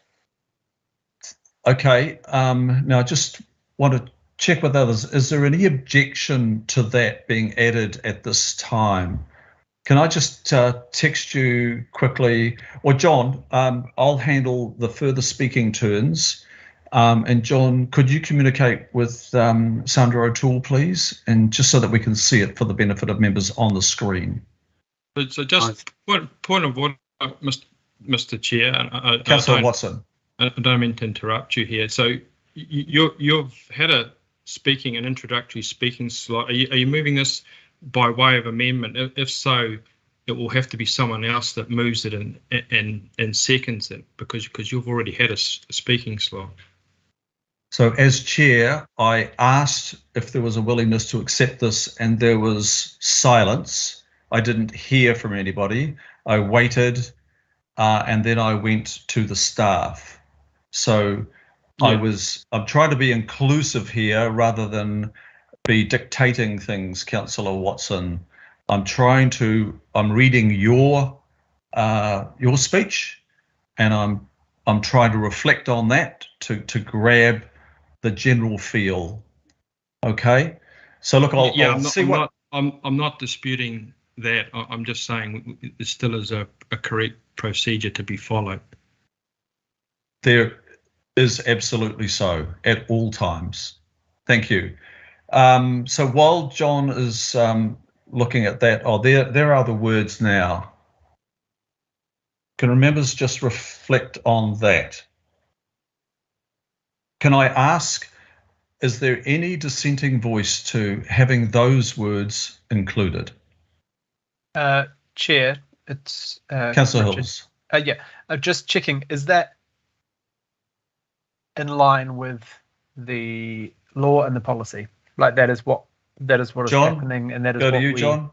That is what we can do and have to do, or are we just getting public engagement on something? Okay, I'll go to John. In line with the law, there is no requirement to engage with the public at all until the plan changes for formal submissions in August. So this is a choice that the committee made last year to put whatever draft proposals we have out for feedback in April. So it's our choice and entirely within the law to have a set of principles agreed at this point that help inform that engagement process. Absolutely. Okay, thank you, John. Thank you, Councillor Dalton. And note the comment of Councillor Henderson. I'll resume the speaking list then, and I believe the next speaker is Councillor Walker. Sure. So I'll be very clear. I'll be voting against this, and more than likely I'll be voting against the entire package when it comes up. And the reason for that is very clear. It is totally unnecessary because we do not need the additional housing supply in Auckland. The Unitary Plan already provides for that and was produced at immense cost. I believe that if Aucklanders as a whole and as individuals in communities and neighbourhoods were aware of these proposals to the extent that they need to be, they would be absolutely opposed. And as Councillor Watson points out, this is being driven politically. I do not believe that Auckland Council should be complicit in this process, and we should be voting against it. The scale of what is proposed for Aucklanders is massive. The consequence of what will happen is that all of the properties in the areas that are being massively upzoned won't be able to be purchased by people for homes. They will only be able to be purchased by developers and speculators because the values of the properties will be determined by their future potential. And their future potential is a quantum shift from what they are being used for now. So this will not produce more homes for Aucklanders in the near future. It will not produce affordability. It will rip out the heart of Auckland as it goes to its heritage, as it goes to its livability. It's totally unsatisfactory. It is of immense concern to me that this council has not informed Aucklanders to the degree that they need to be informed about the consequences of what the government is foisting on us. And we should be mounting a concerted campaign so that Aucklanders are aware of what this brings to them in their communities. Certainly it does that on the shore in places like Birkenhead and Northcote and Devonport, but equally on the Isthmus, in Epsom, where I grew up, in Remuera, out west as well, everywhere where there is a building of substance that has character, in large part, that will be gone, that home will be gone. So we need to oppose this, Mr. Chair, and I will be taking a principled stand and voting against this. And I believe that the onus is on government and our council to inform Aucklanders of what the consequences are. And that has not happened. In large part, this is proceeding in stealth, and I am opposed to that. Thank you. So look, I do need to come in at this point, Councillor Walker and all members. The suggestion is that Auckland Council is complicit with government. Now, I take exception to that. Complicit suggests we are acting unlawfully. That's what complicit means, Councillor. We are not acting unlawfully. This council is not acting unlawfully in its response Point of order, to the Mr. Chair. No, I'm speaking. No. Point of order. No, it's not a point of order. How do you know it's not a point of order? I'm calling you to order now, please. Point of order. I'm calling you to order. You're interrupting me as I'm making a chair's explanation. Members, Auckland Council is not acting unlawfully. On no account are our staff or any elected member, be the mayor and myself, as those who made our submissions to the Select Committee or in our discussions with government at any time, past or of recent, we have not acted unlawfully. And it is wrong for Councillor Walker to suggest that this council is complicit. That is a wrong use of the word, Councillor. Now, what is your point of order, Councillor? My point of order, Mr. Chair, is that at no point did I use the expression unlawful or refer to it in any way. So I have a real concern at the words that you use that endeavour to express what I say when my words stand for themselves. I repeat, I did Okay, I not think you need use the to word choose. unlawful. Look, you used I the was word very complicit, careful, so I Mr. think you Chair. need to look at the definition of complicit. Thank you. I'll go to the next speaker, please. Sandra, who is the next speaker, please?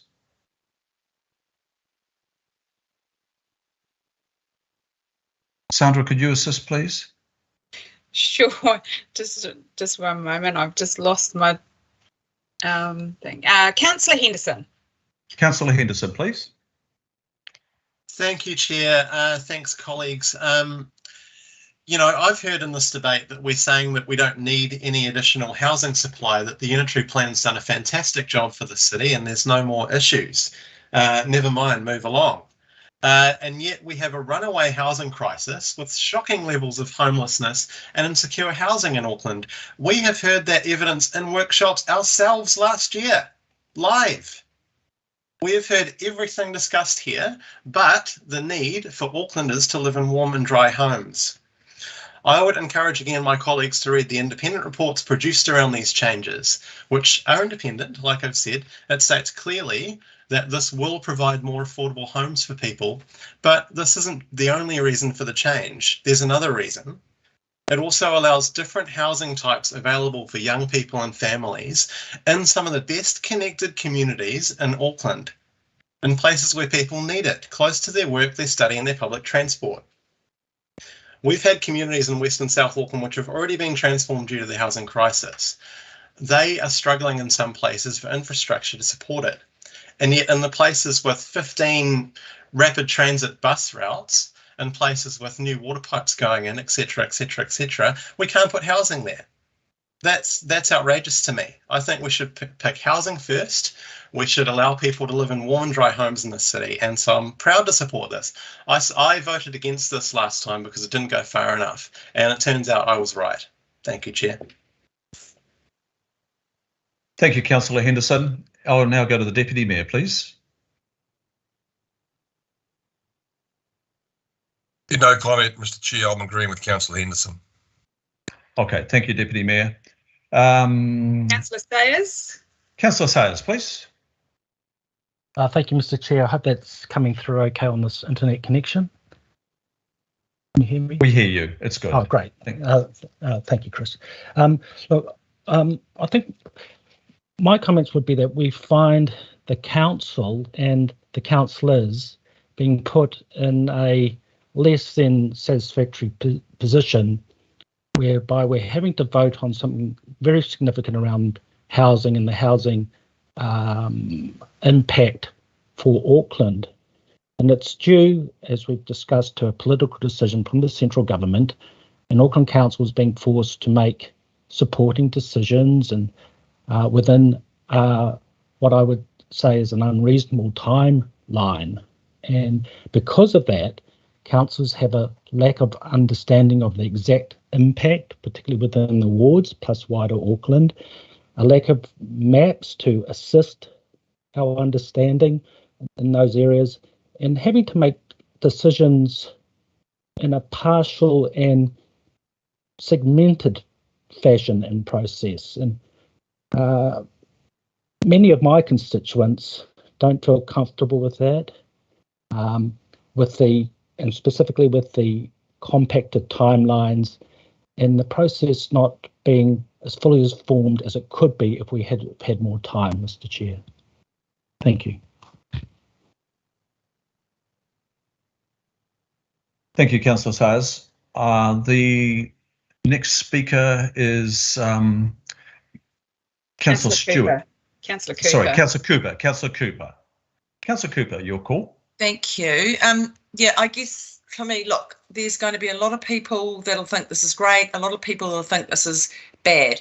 But where we are in this process now is that we need to adopt this so our staff can get on with more work and it can actually develop a draft to go out for public engagement. So to me, this is very open. This is a public meeting now. It's being live streamed, people can access it.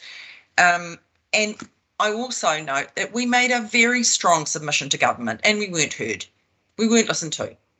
So as much as I don't like the fact that our hand is being forced, my concern is that as with the previous government, being threatened that if we don't go ahead with this, a minister will step in and make the decision for us.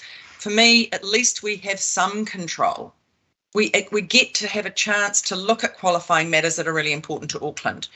If we don't do this, then we could just be carte blanche, and I'm not prepared for that to happen. So for me, that's why I will vote for it. It doesn't mean I agree with it all, but it does mean that it opens up the way to have something good that can go out to the public and we can hear from them. Thank you. Thanks, Councillor Cooper. Now, I think the next speaker is Councillor Dalton. Councillor Dalton, your call. It was Stuart. I've got a call for a division from Councillor Stewart. Look, I'll go to Councillor Stewart, please, if you don't mind, Councillor Dalton. Councillor Stewart, please. Thank you. I just want to congratulate Councillor Walker's comment for having the courage to say push back on the government, and I won't be supporting this today. Thank you. Okay, thank you. Councillor Dalton. Thank you, Chair. And I will be supporting it. Obviously, I seconded it. And I would also like to support Councillor Stewart's call for a division. I think that's an excellent idea. Love the energy of the younger generation. Thank you, Councillor Henderson, seeing the vision for the future of Auckland. And if we could all just be focused on that, it gets very political and unnecessarily so, in my view. It reminds me, I listen to some of the debates sometimes, and it reminds me of when I was a teenager driving with my cousin in her Austin A30, probably built in the 1950s, and you had to pull the choke out to start it. And you had to leave the choke out as you tried to gain momentum. And if you pushed the choke back in too soon, it would just stall and you'd get nowhere. That's what some of these debates remind me of from some of my colleagues. We must have this vision for Auckland. This is not ideal when something is forced on us, but we make the best we can. And what an incredible job Ryan and John and the team are doing. And so when the time comes where we can look at qualifying matters, which is absolutely important to this piece of work, we need to make sure that we have a robust discussion and debate about that too, because this city has an incredible future for it if we allow it to happen. And if we do enable it, and there will be people that won't like intensification in their areas, it's going gangbusters out in the suburbs and the outer suburbs, I can tell you. But we need to get people closer to transport. We need to get these emissions reduced. We need to do all the things we're saying in other debates, and then we get to things like this where it gets a bit political and people aren't happy, and we change our tune. We can't have it both ways. But holding the vision for Auckland around whatever that might be, 15-minute communities, 15-minute neighbourhoods, and what we need to get there to get people living close to public transport is what we've got to keep top of mind, regardless of how we get there, whether we're pushed in this instance, as we may well be, or not. So I'll be supporting this, and I'm looking forward to the other matters that come back, because I think they're the ones that are really interesting, and it will shape our city, that we can continue to hold on to some of our heritage. I mean, we're a young city, but I've been to, I think of San Francisco and the districts in San Francisco that have their own uniqueness, that have kept some of their heritage buildings, that are modern, that have a business district. We can be that. And it's a vision we should be holding fast to, and not thinking that we might look like the city of Split, which is not the most attractive city in itself.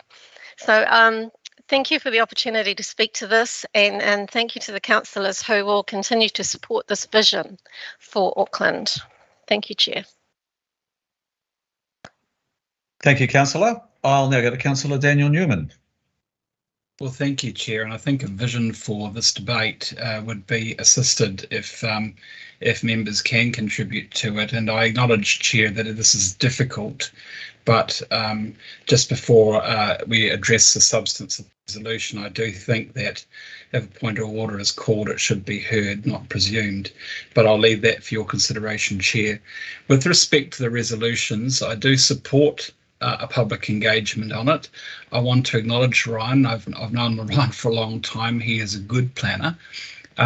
Frankly, some of the direction set down in the proposed NPSUD applied is, in my view, rubbish, because part of the change, in my view, is about transferring from the discretionary professional approach that the planners seek to inform decisions for the planning direction of Auckland, to a very permissive approach that will suit land bankers and developers. And that's a concern for me, because we've already seen some of the transformation, and some of that transformation in the suburbs is appalling.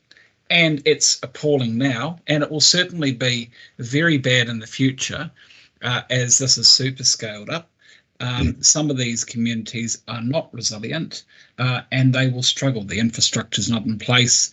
The urban design is poor, in my view. There are all sorts of issues that will create a challenge for the well-being of those communities in the future. However, Chair, it is absolutely the case, as Councillor Henderson has pointed out, that there are places around the region. Well, the point of order wasn't identified because the person raising the point of order wasn't able to address it. But there are issues in relation to some parts of the region where there does need to be significant upsizing of town centres and locations. And I've already expressed my views in relation to the way in which heritage overlays seem to protect certain parts of the region where wealth is incredibly concentrated and there is great market potential for redevelopment, Chair. If there's anything I think that could be added to the resolutions, it would be a clarifier that the principles seek to give effect to what Parliament has required of local government, noting that local government is a creature of statute, and not that this is seeking to be any form of excuse, but it is quite nice to think that sometimes we can get Parliament's decisions and the consequences of Parliament's decisions better clarified for our constituents, so that those people in Parliament who are passing this legislation are more accountable for it. So, Chair, it's up to you if you want to consider this using your discretion to add a clarifier that these principles would seek to give effect to what Parliament has required of us, both through the NPSUD and obviously through subsequent legislation. Thank you, Chair. I will be supporting the resolutions regardless. Thanks, Councillor Newman. Look, you've asked for a slight change, I gather, to the B there. Is that what you're referring to, Councillor Newman? Just want to clarify.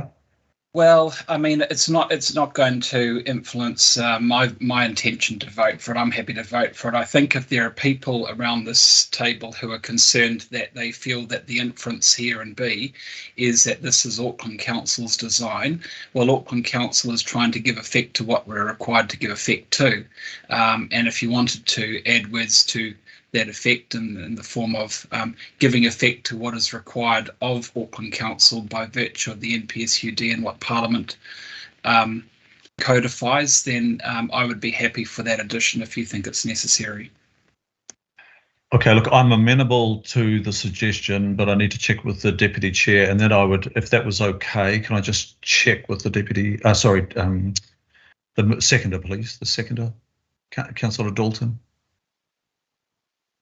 Look, that's going to help. That's fine.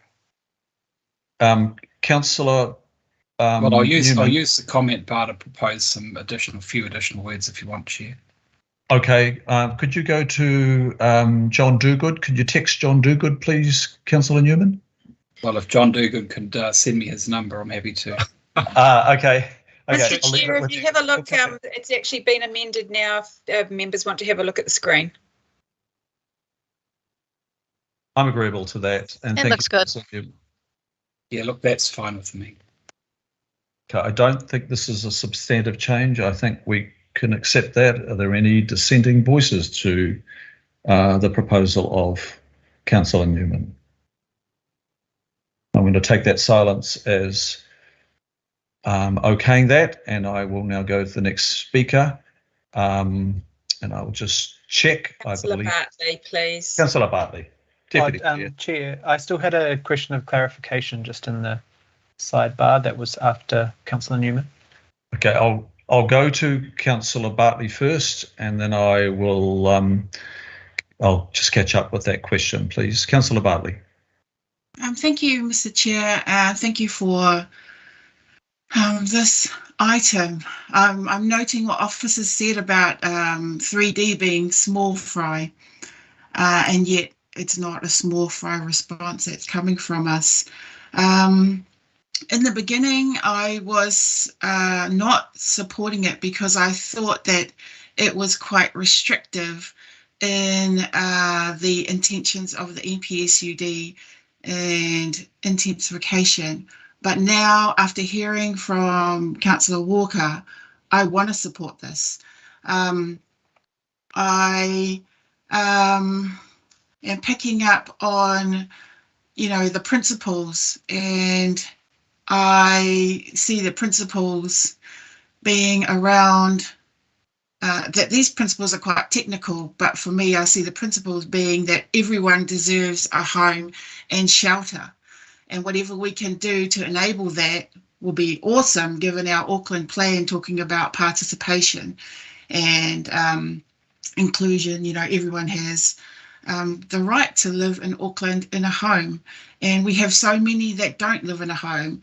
And I know people are speaking for their constituents. I want to speak for constituents that have no voice, that are not in a residents association, that are working 4 jobs just to pay the rent because rent is so unaffordable. People that will never be able to afford a home, like myself, because there actually are not enough houses out there. So I absolutely disagree with the statements made that we do not need additional supply of housing, because we do. Even in my walk this morning with my dog Milo, in the park, came across a lady sleeping in her 4-wheel drive with her dog, and that really got to me because I'm there walking with my dog, and this woman has to sleep in her car with her dog. And I can see how that happens because it's so hard to find accommodation, let alone if you have a pet. So enable more housing needs to happen. We need more housing. I hear what people are saying about, well, you're just making more money for developers. Those houses are not going to be affordable, but you need more houses, and we need the programs to go around building more houses to make them more affordable and accessible for everyone to try and buy as well as rent. I am happy with the potential that the report incorporating potential about commercial activity, because I believe the more people that move into like an area with a neighborhood shops, they will help, they'll have a positive impact on the commercial activity there. So that's good. I look at my own community. We already have 3 stories up, massive developments in our neighborhood centres. And, if it's in certain areas, why can't it be in other areas? I'm very concerned about some of the comments coming from other councillors around mounting a concerted effort, pushback on the government, considering what we've just gone through down in Parliament and in the Domain. So I'd be careful around those words.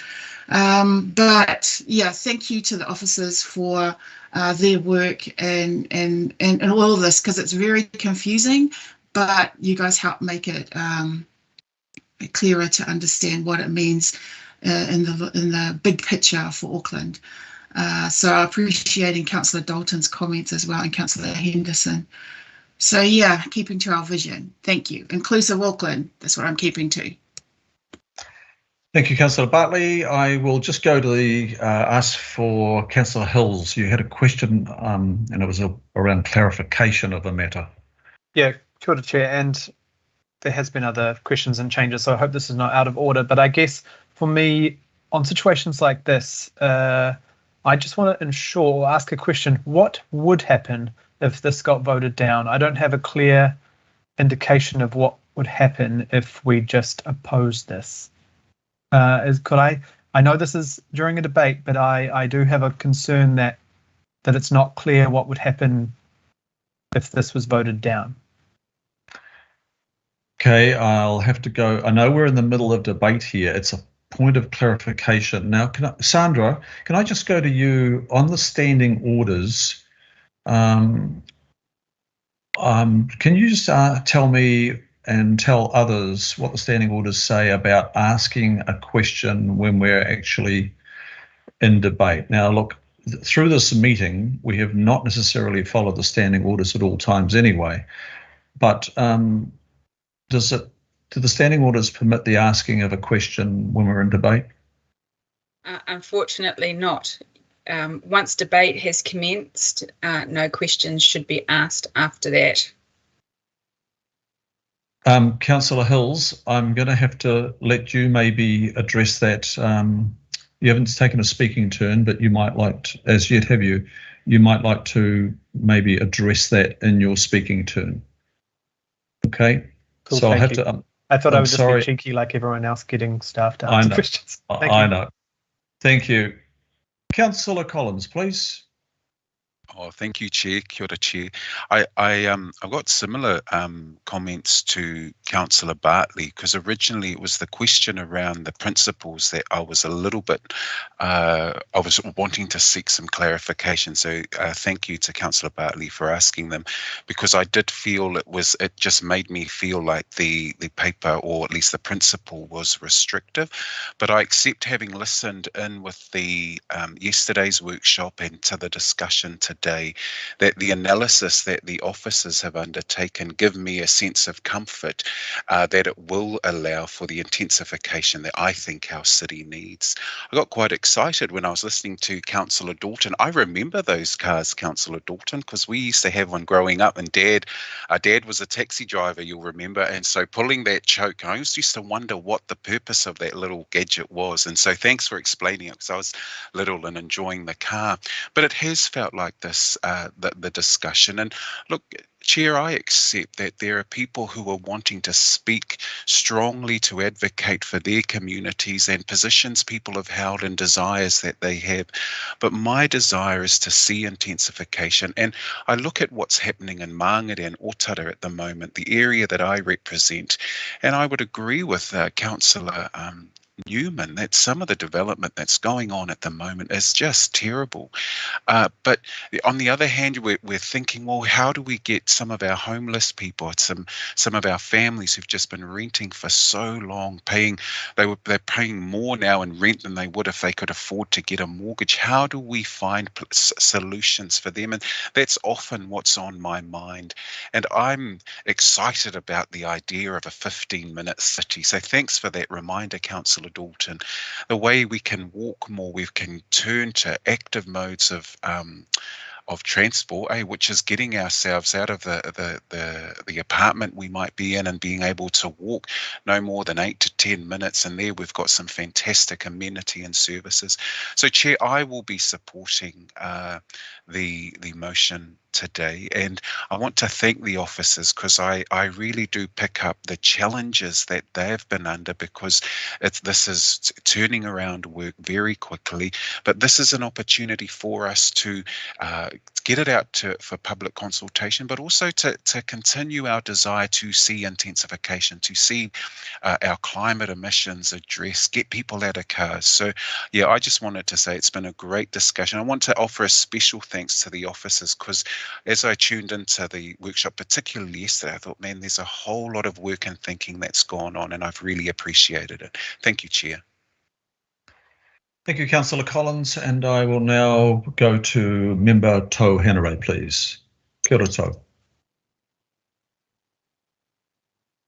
Kia ora, Mr. Chair. I'll just put my little camera on. Oh, there I am. Now, okay, look, I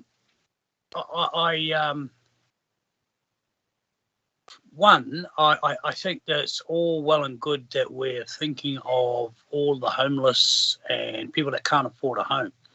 But just to give you a shining example of what's going on out here in my neck of the woods, and for Māori as well. One of the things opposite me, there are 3 houses that have been removed just across the road, 500, even not less than 500 meters away. 16 apartments are being built, 2-storied, hopefully, maybe 3, I don't know. Around the corner, less than 800 metres away, there are now 32 apartments that have been built opposite each other. Around the other corner, there are another 16 apartments going up. Each of these apartments, and down the right of way, 2 houses away, there's 6 apartments just being finished. So that's about 50 to 60 apartments within a stone's throw of my backyard. Now, I don't mind that because I actually think apartments are the way to go in the future. I think that intensification has to happen. No longer can we look for the old quarter-acre section. I'm one of the lucky ones. But then I think of all of those people that, 1, can't afford it, a home, 2, don't even have a home at all right at this moment. And how the hell are they going to be able to afford what is going up in my little wee neighbourhood? I asked one of the developers how much for one of the apartments across the road from me, and he said, and a 2-bedroom apartment, not a 3-bedroom, no piece of grass to throw a ball around on or make a little garden, 900K. And I'm just thinking that's as a bare minimum. I'm thinking, well, none of my whānau are going to be able to afford that. And Mr. Chair, I've got a 1960s weatherboard house, 3, maybe 4, maybe 5 bedroom. You know, in my front yard, I have 2 cabins, rented 2 cabins to increase I have 10 people in my home at the moment, and I can't see that dropping anytime soon. It's the way it is at the moment. Regardless of whether I vote for or against this stuff is happening. What worries me is the fact that suburbs like, how should I say it? Not all are white neighbourhoods, but all are really quite wealthy neighbourhoods. They ain't getting what we're getting. They ain't getting what Otara, where I grew up. I spent my first 23 years in Otara. You know, Mangere are getting the infill, the high intensification, and some of them are shitty, honestly. I mean, I'm not a designer and I'm not a planner, but boy, I know what looks good and I know what doesn't look good. And I know what looks cheap and nasty, and I know what looks really well. And it just seems to me that no one with their hands on the levers is putting in place some safeguards about what does go up, where it goes up, and we haven't even mentioned affordability. We've mentioned buildings, we've mentioned structures, we've mentioned shopping centres and blah blah blah, but no one's actually mentioned affordability. And I know that sometimes is very difficult for councils to get a hold of, because we think that it should lay at the feet of central government. But I think it's all of our responsibility. In particular, my responsibility is for Mātāwaka, Māori in our urban areas. And I'm afraid we ain't even on the ladder. And it's most probably no doubt why we fill up all of the hotels and motels that are being offered as emergency housing at the moment. Whether I do or not, I mean, it's neither here nor there. The government is doing what they think that their responsibility is, and that's cool. So I don't think voting for it or voting against it is going to be. It's not going to hinder us in any way. They're going to do what they have to do. So yeah, I'm a bit ambivalent of yes, no, or maybe. And Councillor Dalton, yes, I do know what a choke is. It's just a great advice to get things going. Before you put your foot on the accelerator. I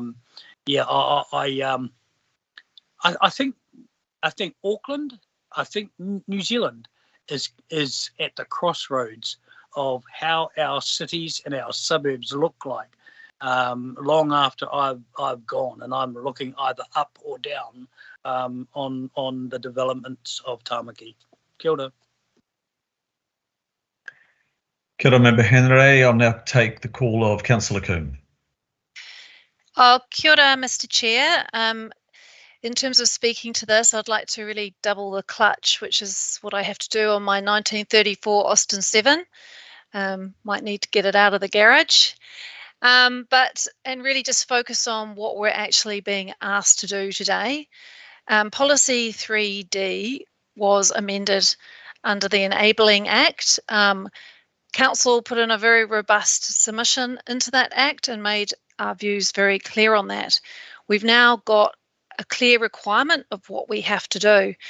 And when I hear about that we need to take a principled approach by voting this down, I really have to ask, well, what is the alternative? And it would be a principled approach if those councillors who wish to oppose it today tell us what the alternative is and how they would interpret the new wording of Policy 3D differently. They haven't put anything on the table. They haven't shared with us any views on the interpretation or how they would amend the zoning in the centres, which is what we're meant to be looking at today. And the courage that I would like to see from those councillors who are going to vote it down, I would like to see them come along to my residents association in Herne Bay, in Freemans Bay, St Mary's Bay, city centre residents, and come along and explain why we haven't been able to go out to do the public engagement in April because they ground the officers' work to a halt. And I do, acknowledge the huge amount of work that officers are doing under the pump to try and get this, the proposal ready to be able to notify the plan change in August. It is a really, really tight time frame, and we're very fortunate that we're going to have this stage of early engagement. Now, this early engagement is not going to happen if councillors choose to make a symbolic political statement by voting this down, because we won't then be able to actually take it out for that early engagement. So please, Councillor Stewart, come to my ward and show your courage and explain why you think there's a different alternative and why you didn't want residents, Aucklanders, to be able to have that early engagement. And I will offer my own view of what will happen if we block every step of the way this direction and what we're required to do. Commissioners will be called in, and or government will just decide it at the end of the day. And I can guarantee if this ends up being left to the minister, we're going to have far more intensification and far more upzoning, and a lot of people far happier across those wards where these councillors want to grind this process to a halt.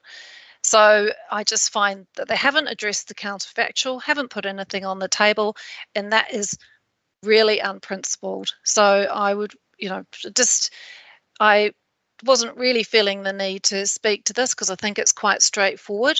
And as Ryan mentioned to us, the work that we're going to have to do outside of this is going to be a lot more intense and a lot more difficult.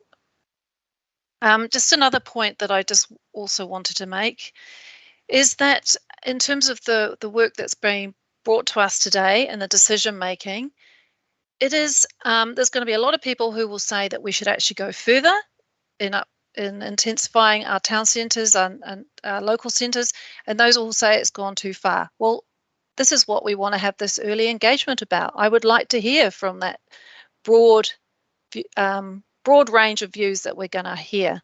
So I'm sorry, but it just does not make any sense to oppose this just on the basis of trying to send the government a message that we didn't support the original Enabling Act.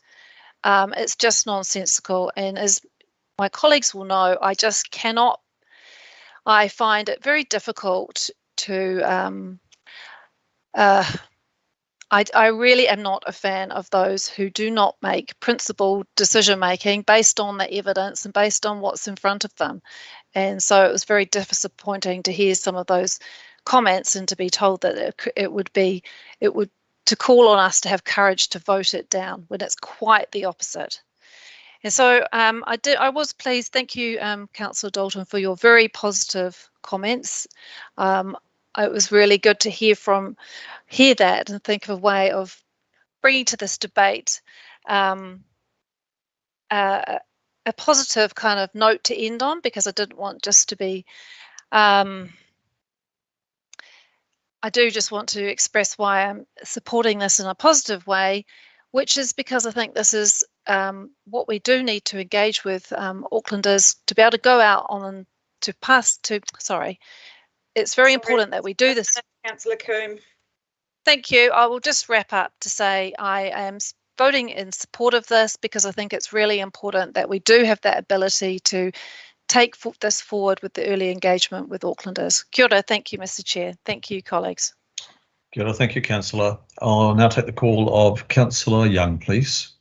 Councillor Young. Thank you, Mr. Chair. That's from the cross-party decision for the whole country, and as the councillor, we need to make a decision for our Auckland whole region. My previous Asian experience, actually, there were much high levels development, and that's the reason we migrant to here. But back to 20, 30 years ago, I probably would not support this one because but the reality is our population for Auckland that's increasing and house demanding. And so we have to do something now, and also for our new generation. So every decision, everything must have two sides. I'm glad to hear all the councillor points, but I would like to support this amendment. Thank you. Thank you, Councillor Young, and I will now take the call of Councillor Hills, please. Thank you, Chair. And I don't have a bunch to say. I do have a lot of opposition to being called complicit, and the government being called complicit, or the council being called complicit, or our staff being called complicit, because it does relate to breaking the law with other people, and that is not what we're doing. We're actually trying to prevent ourselves breaking the law, and voting against this and stopping the process and voting against it and sending a message would be being complicit, because we would be breaking the law. And I have had messages from staff about my question earlier that if we did vote against all this and stop the process, and the numbers were in favour of dropping this, then the government would take over, as Councillor Coombe said. We would not have a choice in what is going ahead here, and then we would be derelict in our duty for Aucklanders to actually make decisions and be responsible and not turn everything into politics. I've seen a lot of things recently that disappoint me, such as the Hauraki Golf emails and the confusion and people thinking that certain things are happening which are not. This, unfortunately, and I can see it coming through probably the election period, is that people are going to believe that that we are complicit and that all these terrible things are going to happen, and we're forcing people out of their homes and off their gardens and all sorts of things, much like happened many years ago with the unitary plan. I don't agree with everything in this bill, and I would hate to think that any of us agreed with everything a government bill did. But what they're trying to do is address the issues that people keep telling us about, whether that's climate change, whether that's public transport, congestion, access, whether it's the fact that we have people living in motels all over our community because there is not enough housing. And yes, that a lot of the private development that's being built is expensive, but this does enable Kāinga Ora to increase their density as well, which we see is getting people into warm, dry housing across our communities right now. So it is complicated. It is always going to be disruptive.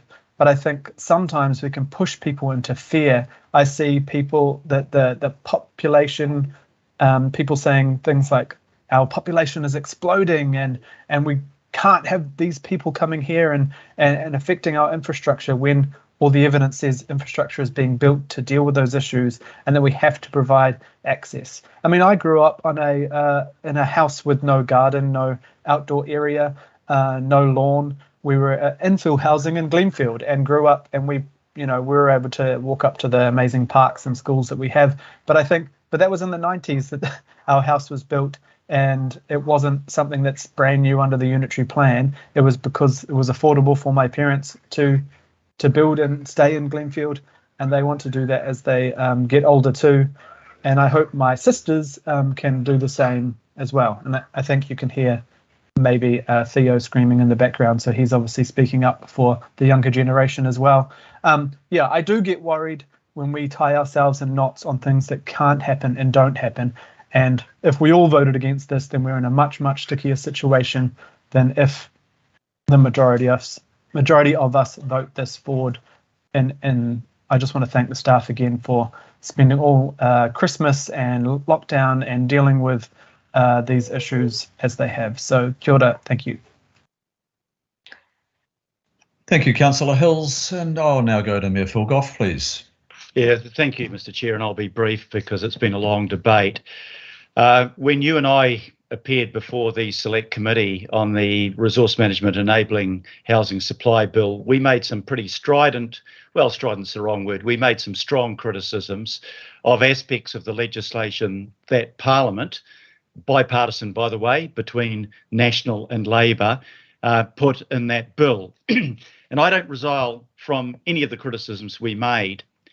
However, that was not a reflection of our opposition to intensification. We believe in intensification. We've written it into all of our policies, including our Auckland plan, that we want a quality compact city in Auckland. The aspects that would detract from quality were the aspects that we opposed. But what we're looking at here are things that actually we didn't strongly oppose. What our officers have done, and I want to acknowledge John Dogood and his team for doing it, they've gone out, they've taken the requirements placed on us by Parliament, and they've made sensible decisions about where intensification is appropriate and where it's not. It's appropriate where you've got higher density or larger centres and which are highly accessible. There is nothing in these recommendations that I am fundamentally opposed to. If you want to keep criticising Parliament for what it's doing, for God's sake, focus on the things that we actually object to, rather than the ones that actually we're more relaxed about. Keep your powder dry for where it counts. But by the way, if Parliament makes a decision and passes a law, we're obliged to follow that law. It's called the rule of law. We're not above it. We have to follow it. And we have to try to make the best deal we can out of it, while reserving the right to criticise it where we don't think it's appropriate. So I support these recommendations. I think to oppose these recommendations is a bit of grandstanding and pretty futile, because what then? What do we do then? And the answer is, well, we just look silly because we've fired all our shots at something that a lot of people will agree with, rather than reserving our more stringent criticism of the things we don't agree on. So I'm glad we're having a division, and I would urge members to think carefully about how they'd vote on it and make sure that we pass these recommendations. And I enjoyed Angela's comments, but I can't remember what a choke was. I don't think I'm old enough, Angela. Thanks. Cheers. Thanks. Mayor Phil and members, I won't take the right of reply on this. I think we've all contributed from our various viewpoints, and we will leave the debate there, though maybe we could put the choke back in now. And we'll go to the vote, and I will pass to Sandra for a vote with division. Thank you, Chair. Councillor Darby. 4. Councillor Bartley. 4. Deputy Mayor Cashmore. Aye. Councillor Collins. 4. Councillor Coombe. Aye. Councillor Cooper. 4. Councillor Dalton. 4. Councillor Fletcher. Abstain. Mayor Goff. In favour. OMSB member Henare. Aye. Councillor Henderson. 4. Councillor Hills. 4. Thank you. Councillor Mulholland. Abstain. Councillor Newman. Yes. Councillor Sayers. Abstain. Councillor Stewart. Abstain. Councillor Walker. Abstain, and could you put the abstentions in the right column? Thank you. Councillor Watson. Abstain. Councillor Young. 4. Thank you. So that would be carried.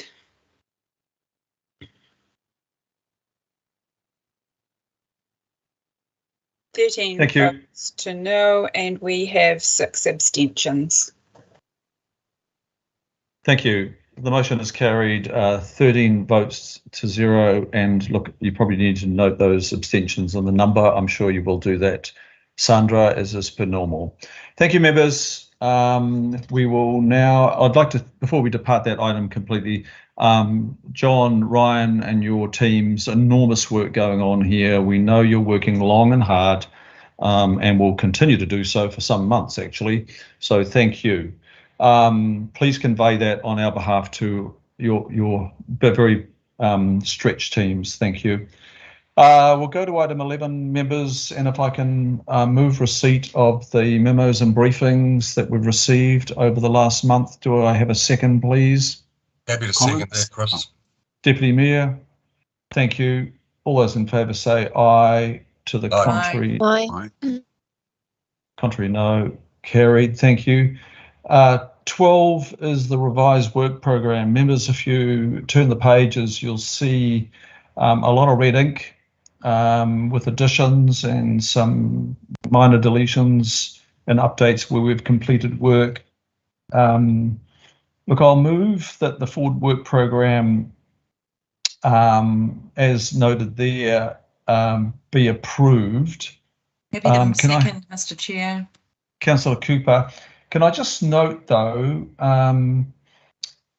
for the benefit of staff, we do need to hear from the Ministry of Education. Now it's noted on page 99 that we'll hear from them as we work up the future development strategy. I'm not sure about waiting around. We've been asking for the Ministry of Education to appear before us to tell us about their development program for a year.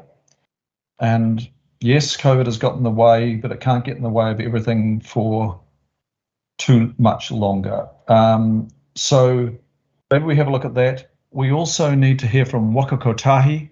It can't be just memo distributions from Waka Kotahi. I've asked for the appearance of Waka Kotahi so that the members can be abreast of the Waka Kotahi program in Auckland. There's a lot of work happening, a lot of planning to happen. We need to hear from them. The same for Kiwi Rail. The level crossings, we have to hear from Kiwi Rail on where that's at, because that is going to constrain the the so-called productivity of the CRL when it appears. That's just one item. Kainga Ora the same.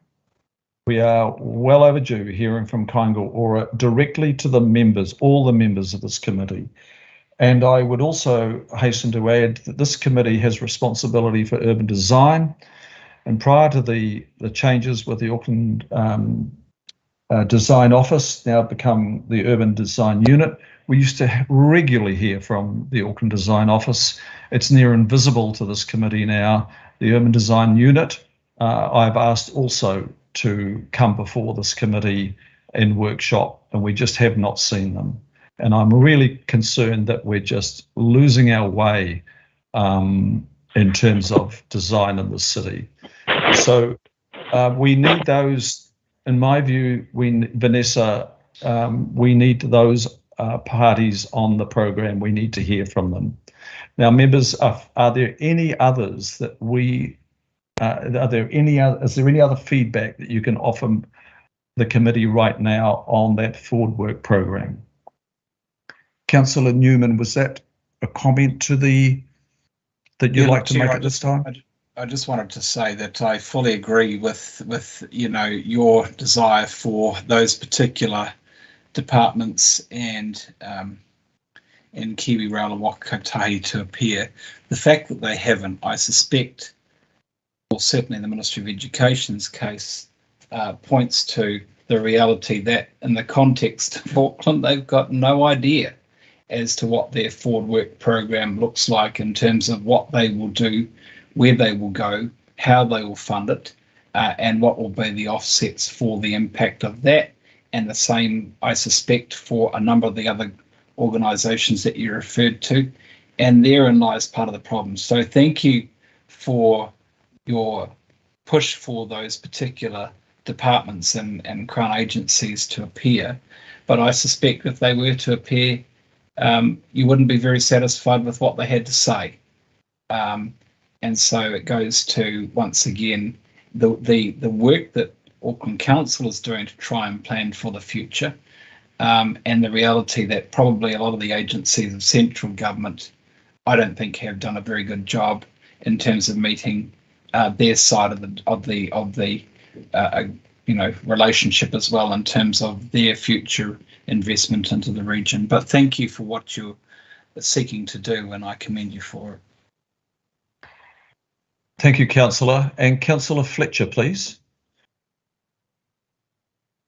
Oh, thank you, Mr. Chair. I too want to add my desire to hear from the Ministry of Education. This has been an issue that has gone on for over 30 years as Auckland's experienced growth. The failure by education to make provision for new classrooms, new schools, and so forth.